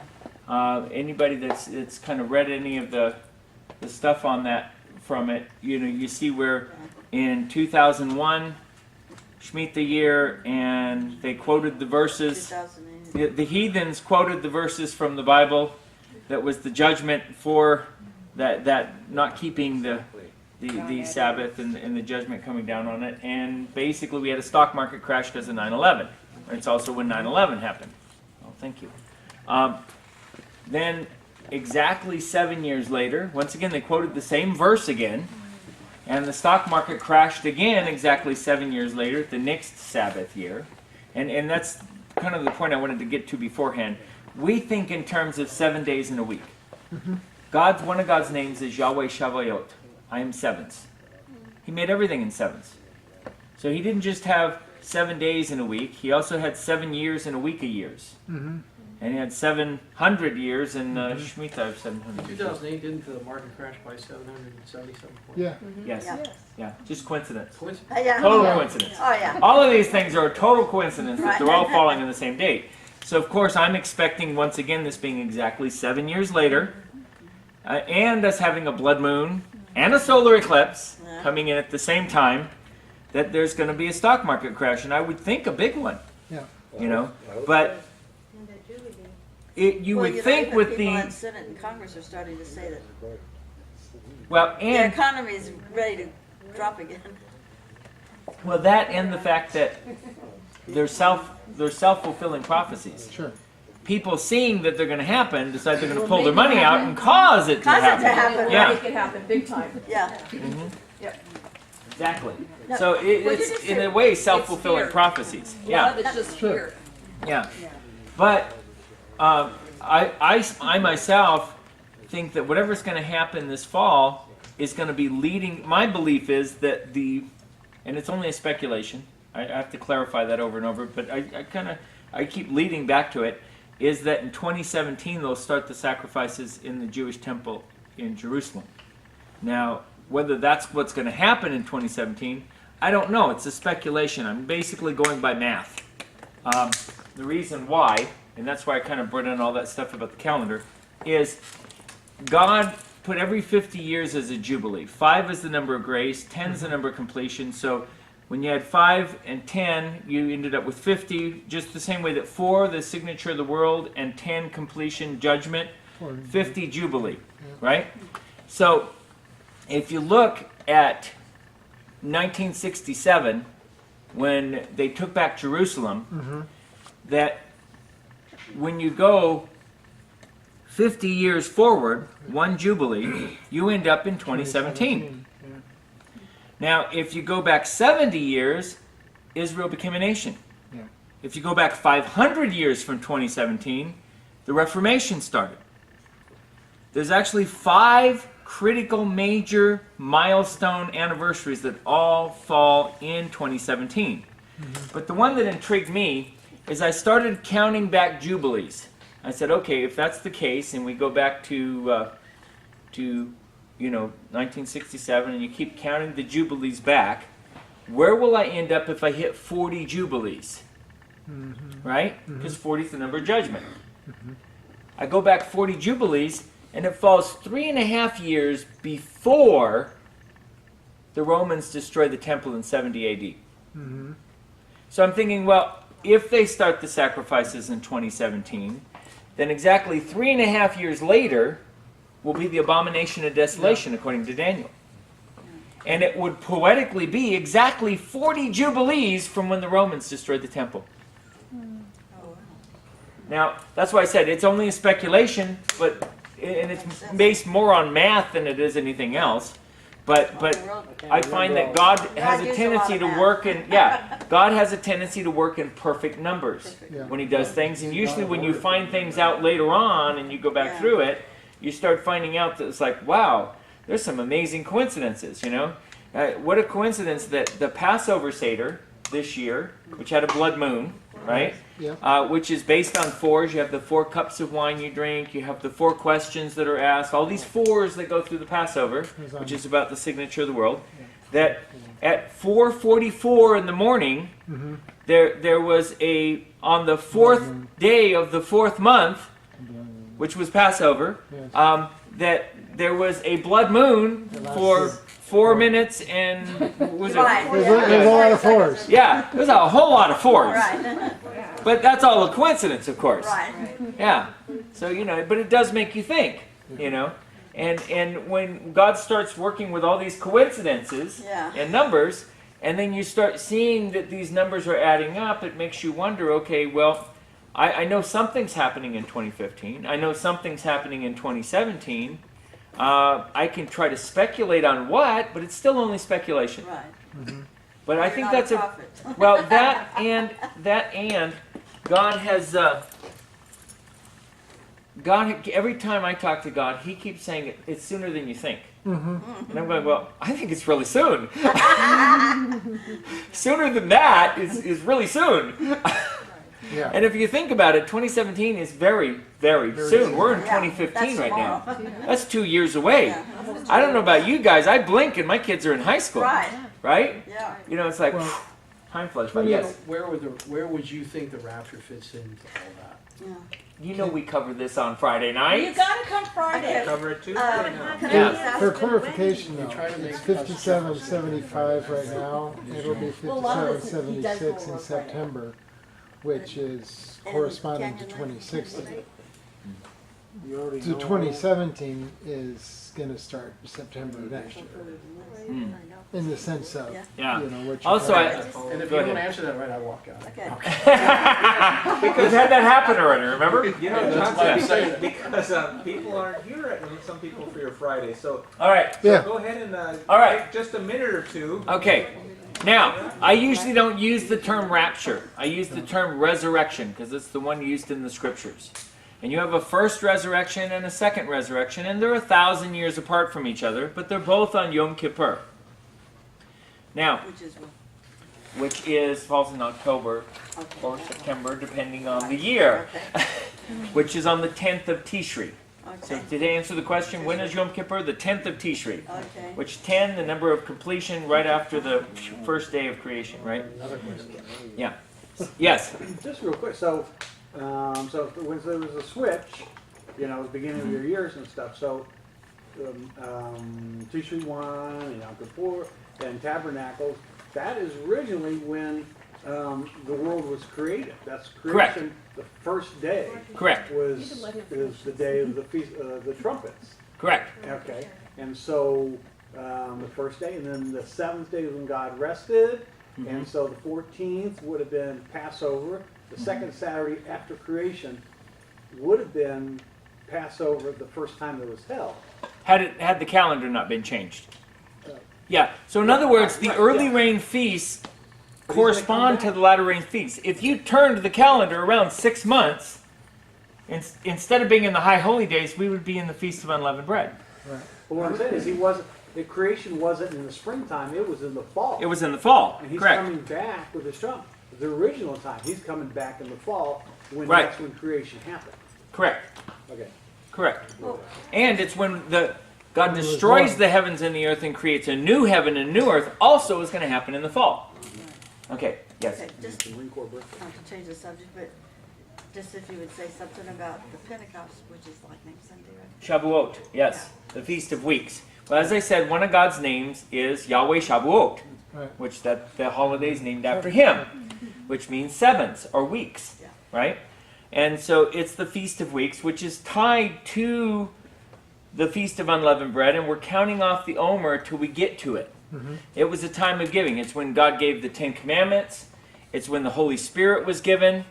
And many believe it will be when the rapture of the church happens. I actually myself believe that will be when the 144,000 are taken as the first fruits offering before the resurrection comes in. Now, in terms of the resurrection coming in, I already kind of have a timeline on it, but then I got it straight from the Bible. If you look at the scriptures on it, and this is what I was teaching on Friday, Revelation 10:7, well, as you get into chapter 10 to begin with, you're going through, first we have to take, let's do a little quick sum up. Okay, we're going to do a quick sum up. the scroll with the 7 seals is the kinsman redeemer scroll to buy back what Adam lost. Right? Right. So he can't buy back our immortality till he's bought back what Adam lost, which was part of it was his immortality. Right? So he's got to finish that whole scroll first. When you get to the 7th seal, it is 7 angels with 7 trumpets.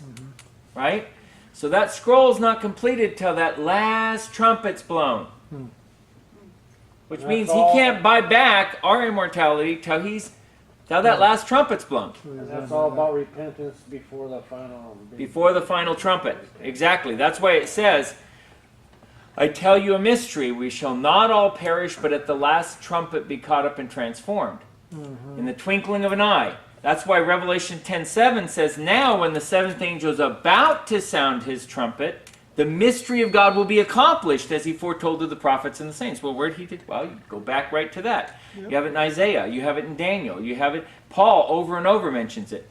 The whole book of Ephesians mentions the mystery of God over and over and over again, where with a underlying tone of resurrection and what we will be in that glory. Where it says that the mystery that the Jews and Gentiles will be joined together in one body as the bride to be caught up with him. The mystery, he says, I speak not of husbands and wives, but the mystery of Christ in the church, where he's the husband, we're the bride, and we're caught up to meet him in the air. He says, and on and on. Every single one of those comments to the mystery of God have a hidden innuendo, both an application that applies in our life, but as well as a hidden tie to the resurrection itself, where we will not know what we are now, but we will see him as he is. And you see that hidden in that mystery that he speaks throughout it. Well, when you go to the chapter 10 in Revelation, you have the mighty angel clothed in the sun, right? Or clothed in the cloud, I'm sorry, with the feet like pillars of fire, who's holding the open scroll. Well, who was opening the scroll? Jesus was. So who's this mighty angel? It's Jesus. That's why when he yells, it sounds like a lion roaring. He's the Lion of the tribe of Judah. And he's also the angel that appeared in the pillar that led them through in Exodus. Right. So it's appropriate he's dressed in a cloak. Right? So he's the one that's saying there's going to be no more delay. So when's it going to happen? Right now. He's saying there's no more delay, and the first thing that comes after that is when the 7th angel is about to sound his trumpet, the mystery of God will be accomplished, as he foretold to the prophets and the saints. So he's telling you right there in the book, when it is. This is when it's happening. Right. It's clear as a bell, but he hid it right under everybody's nose. It's been in the book the whole time. It's not like, oh, well, because this happens and because that. No, he tells you where it's at. It's at the 7th trumpet. Right. It's clear. So you get to where the 7th angel is sounding his trumpet, and he says, now the kingdoms of this world have become the kingdoms of our Lord and his Messiah. And he'll reign forever. Why? Because he just bought back what Adam lost.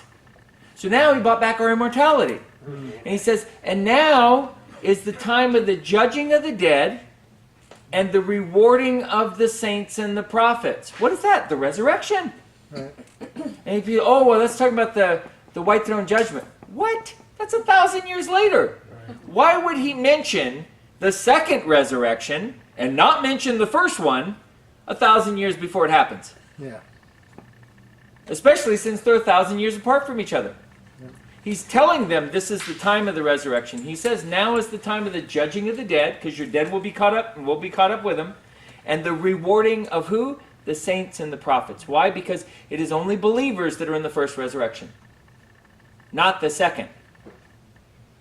Why would he talk about the saints and the prophets if he's talking about the white throne judgment? That's where they're finding, if they're not written in the book of life, they're thrown in the lake of fire. That doesn't sound like the saints and the prophets to me. That's after the 1,000 years. And it's 1,000 years later, and he mentions it in the book.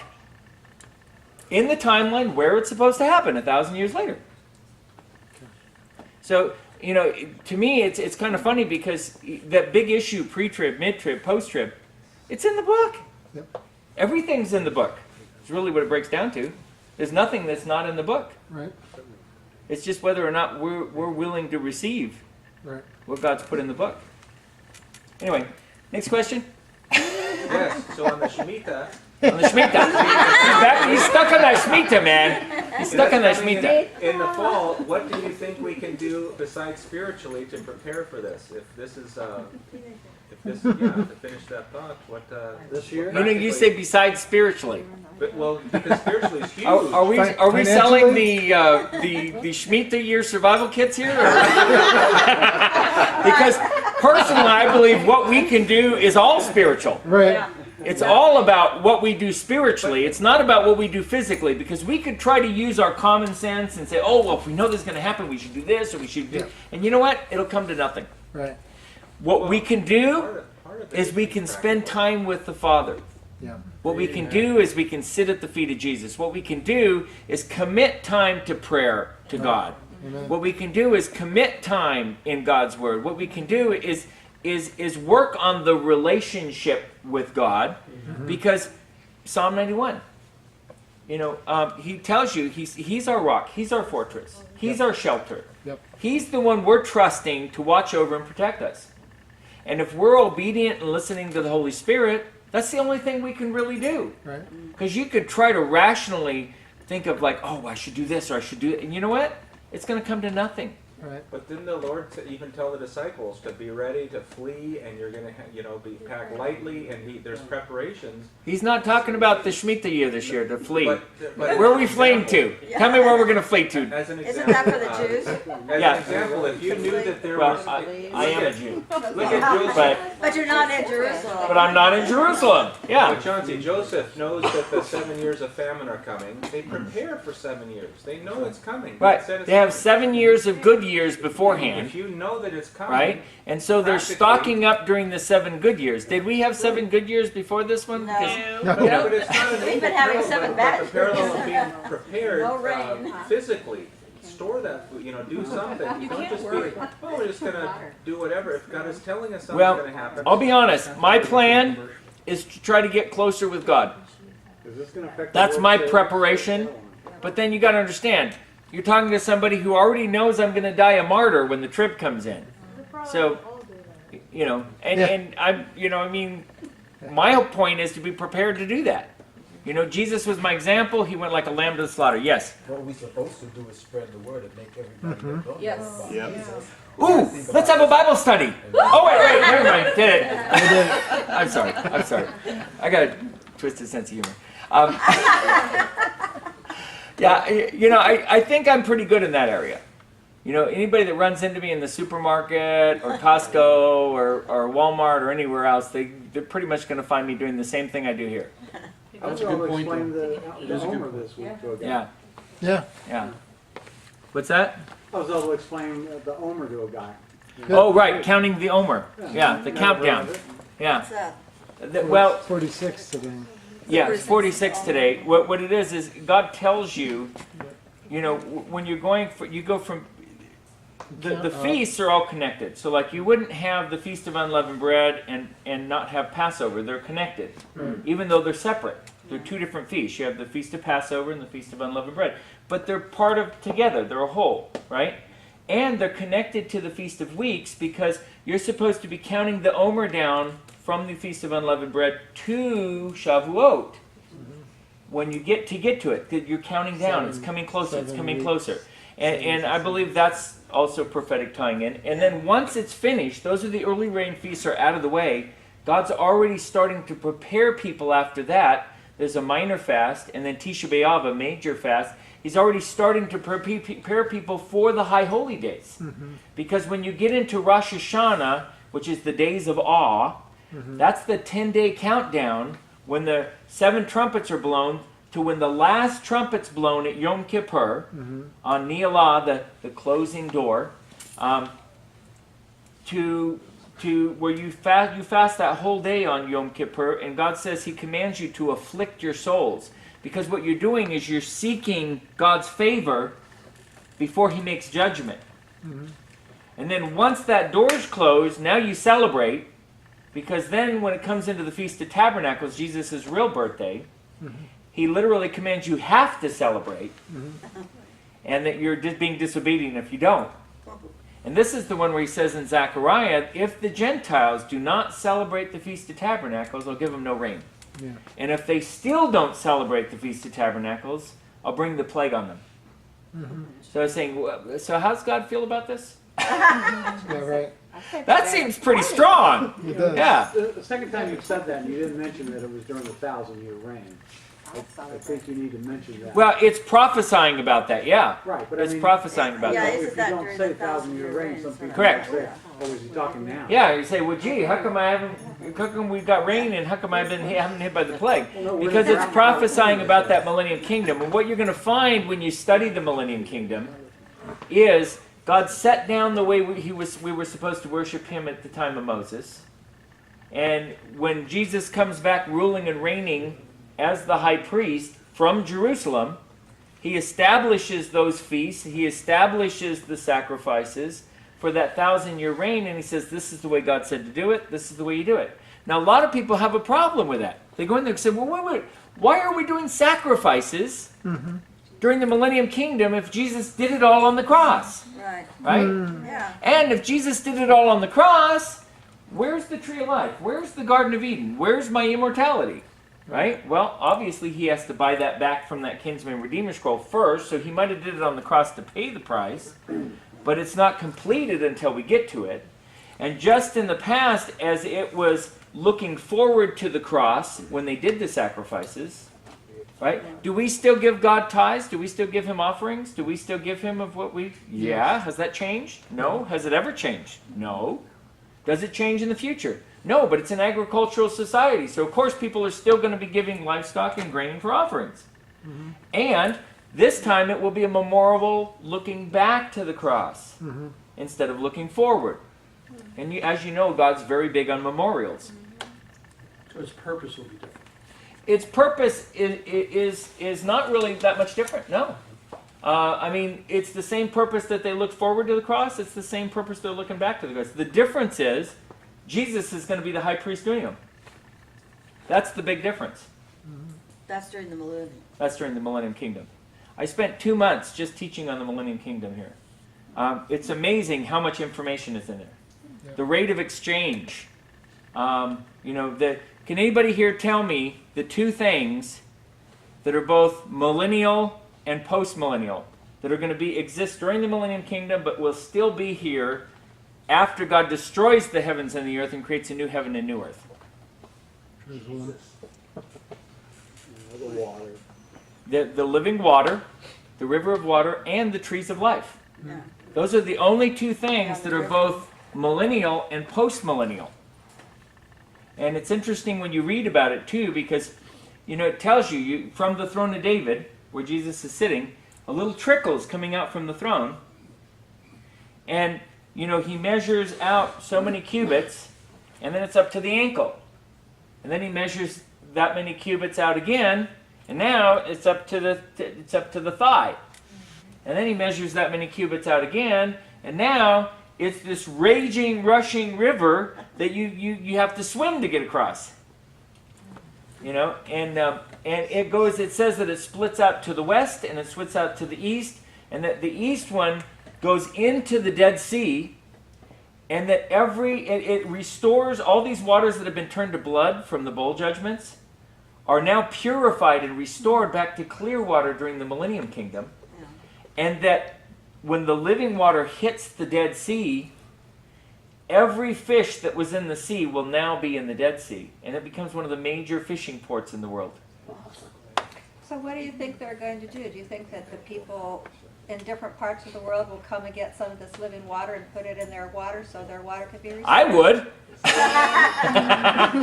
It won't just be there. I mean, Yeah, you drink from this water, you don't thirst again. Well, the tree of life, it'll have leaves that will heal the nations, or Yep. Yeah. You have leaves that will heal the nation, and you have 12 different fruits that come out in each month. Okay.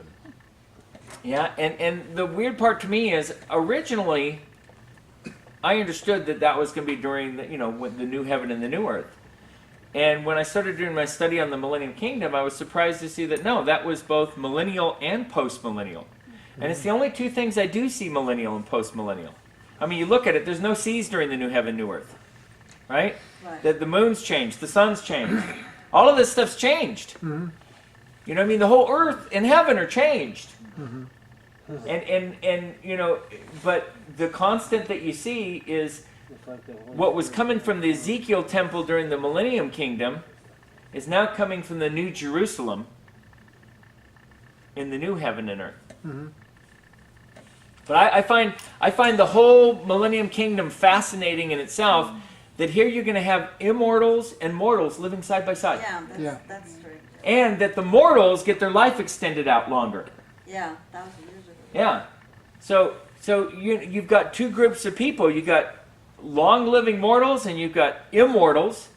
The mortals are repopulating the earth. Can you imagine, you get 1,000 years old, how many kids you could have? Wow. Right?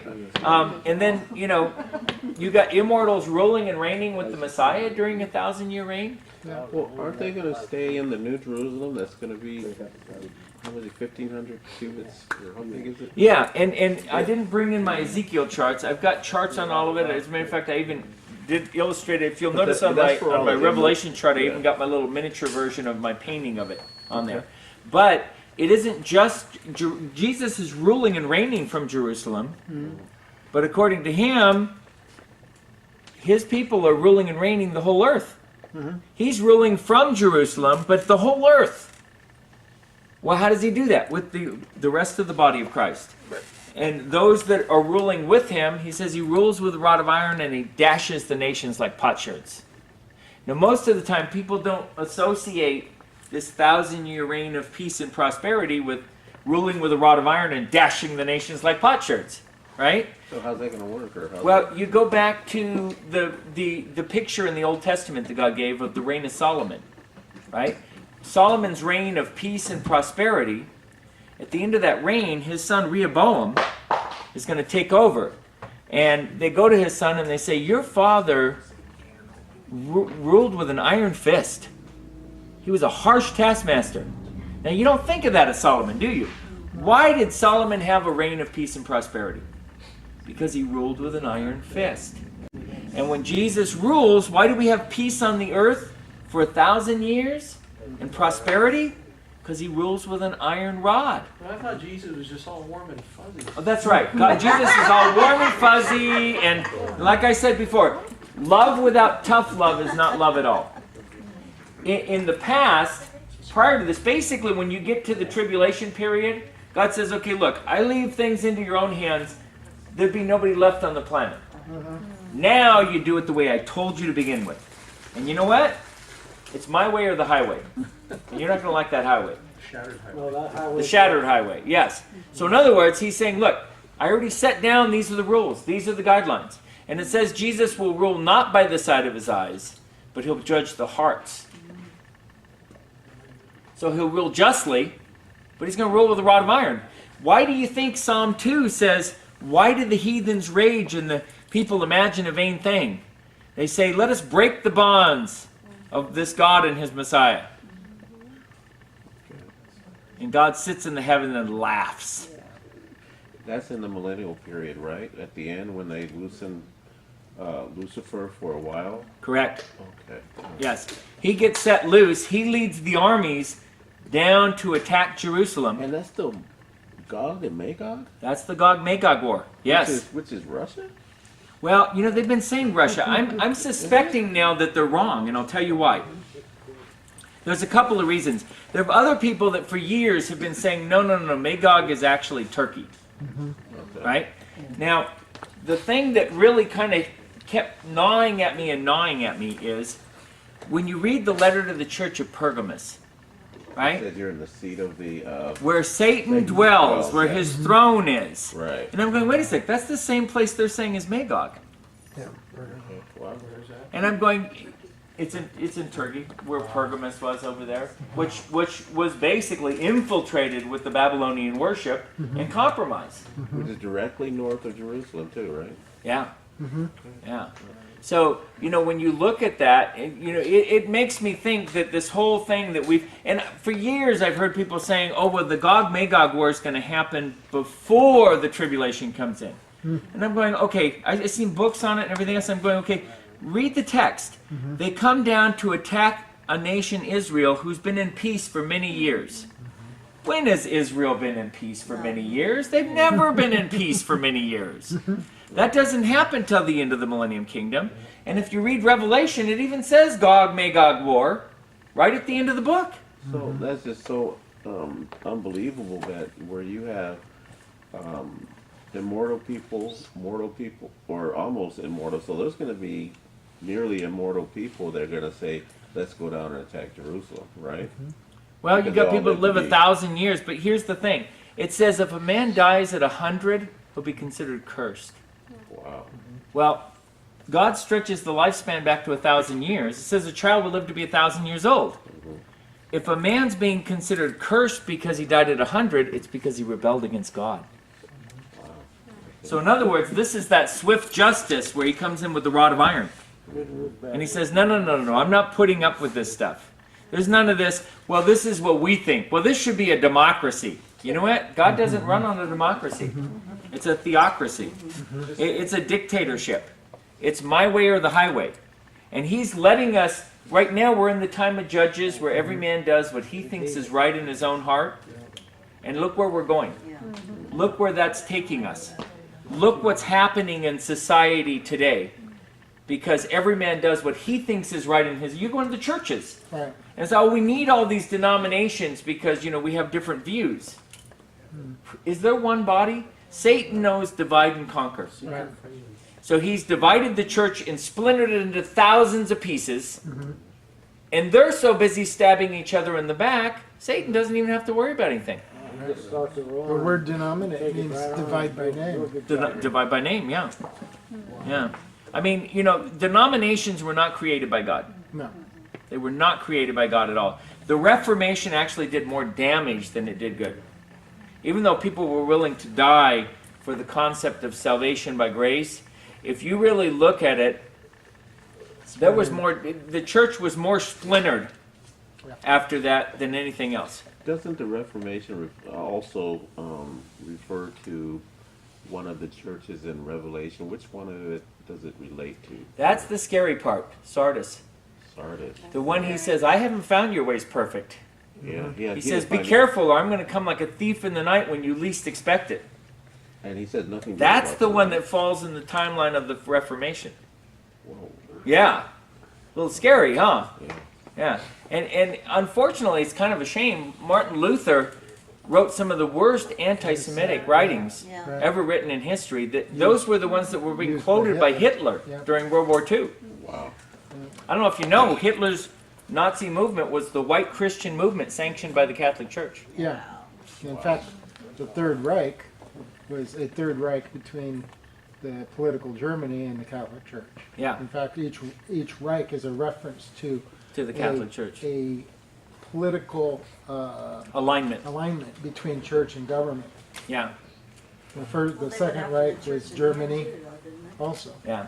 So is the Catholic Church that Revelation that the harlot? Yes. Yeah, exactly. Yes. Well, it would seem. Or is it the United States? Let me give a more specific answer to that, because I actually believe the harlot that it's talking about on the back of the beast is Israel.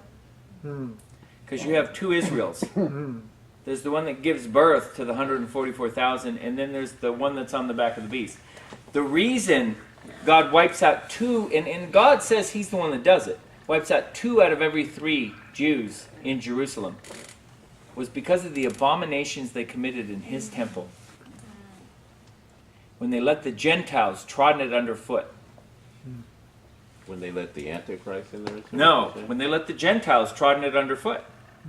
God had specific rules for what were to be done and stuff. And I hate to say it, from what I read, when they rebuild the temple, it turns into Disneyland. It's a tourist attraction. And God is not happy.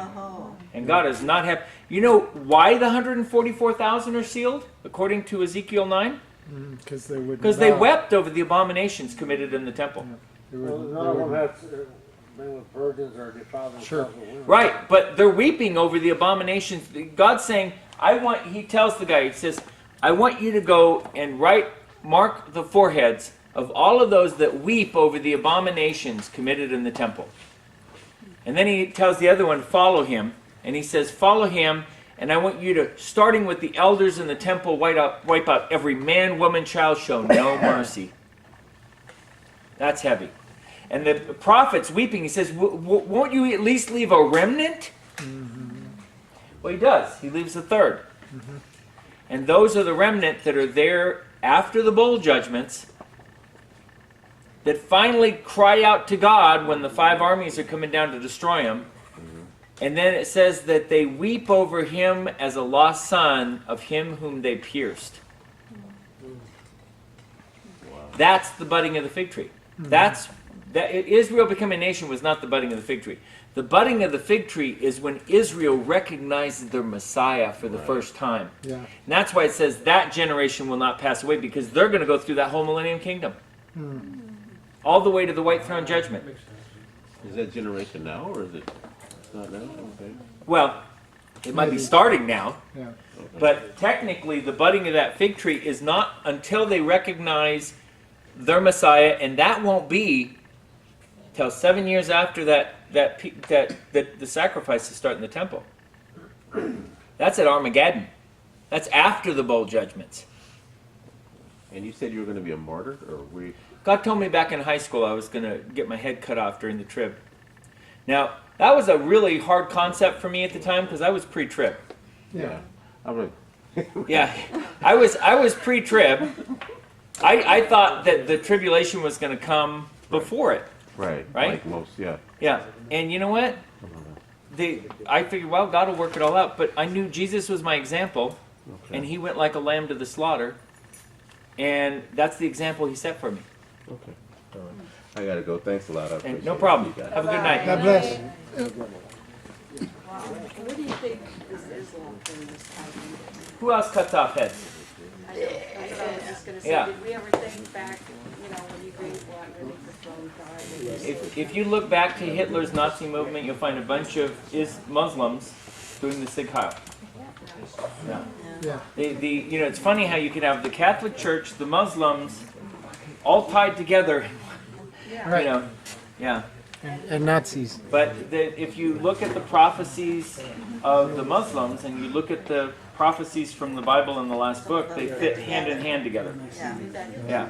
The difference is it puts them on the other side of the fence. Yeah. See, in their prophecy, it says that the 12th Imam will come and bring the reign of the Muslim religion worldwide, and that the prophet Yeshua, Jesus, will come, the son of Mary, claiming he's not the son of God, that Allah has no son, right?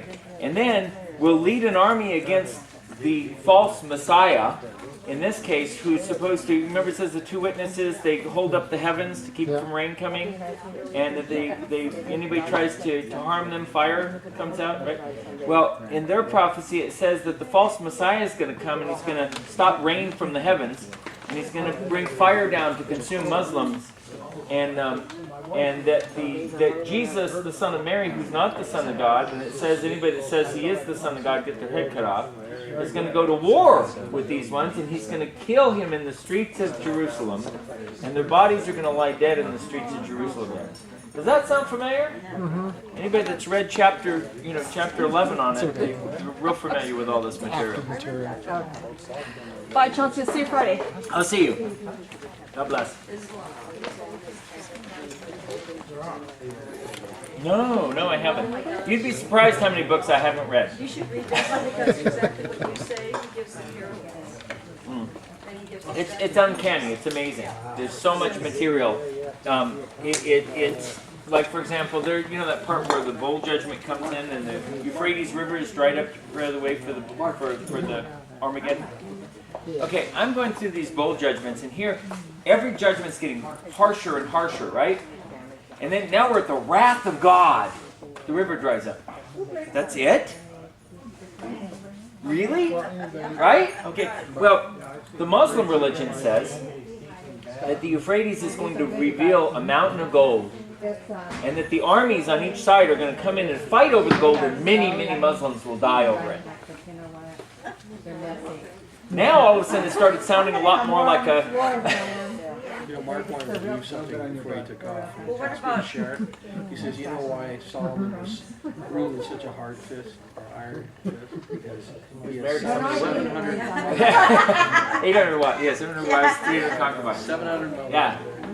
And they all called him blessed. I want to see one guy that's wife calls him blessed, right? Some I don't always. Well, anyways, you would, Did you guys say that? The Islamic Antichrist. There's food for thought. Did you go to the Thursday? Good for her. She was easy to go. She's just Right. Right. Are you going to This is real flimsy. that he's just homogenous all the time. Correct. He goes through, there's a whole like page and he gives, and I'm actually making a chart where I parallel them. Yeah. Okay. everybody's making Islamic Antichrist. Yeah. packaging. he gets into it. Well, I'll tell you this. He's a Syrian, and he comes from the tribe of Dan. I mean, there's enough scripture on it to really actually, it's amazing, all the information is actually right there in scripture, just to do a profile, you know? That's why you need to die tomorrow to get this stuff out. That'll give him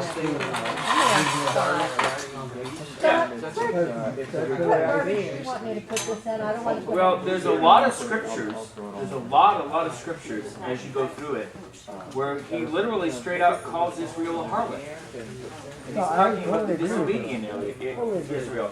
See, you know, it's funny how the expectation level that God has for the heathens is usually not as high as the ones that are supposed to be called by his name. You know? But do you still feel like they're supposed to be? Oh, absolutely. Absolutely. And you gotta remember, there's the Pharisees were Israel.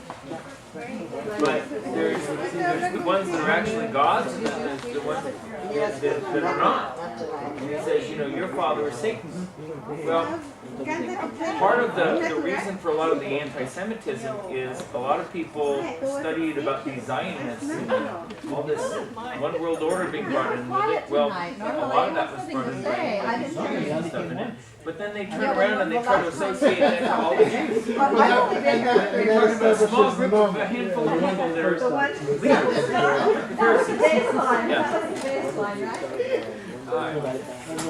Is it the 1/3 of the Jews that were saved? Are they the ones that are supposed to go to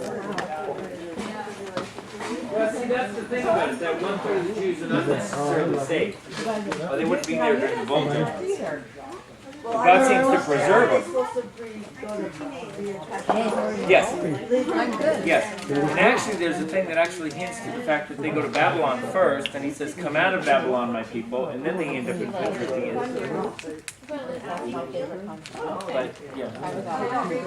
Oh, go ahead. Snap going on there? Oh, a couple? Sure. Thank you. I feel like a kid again.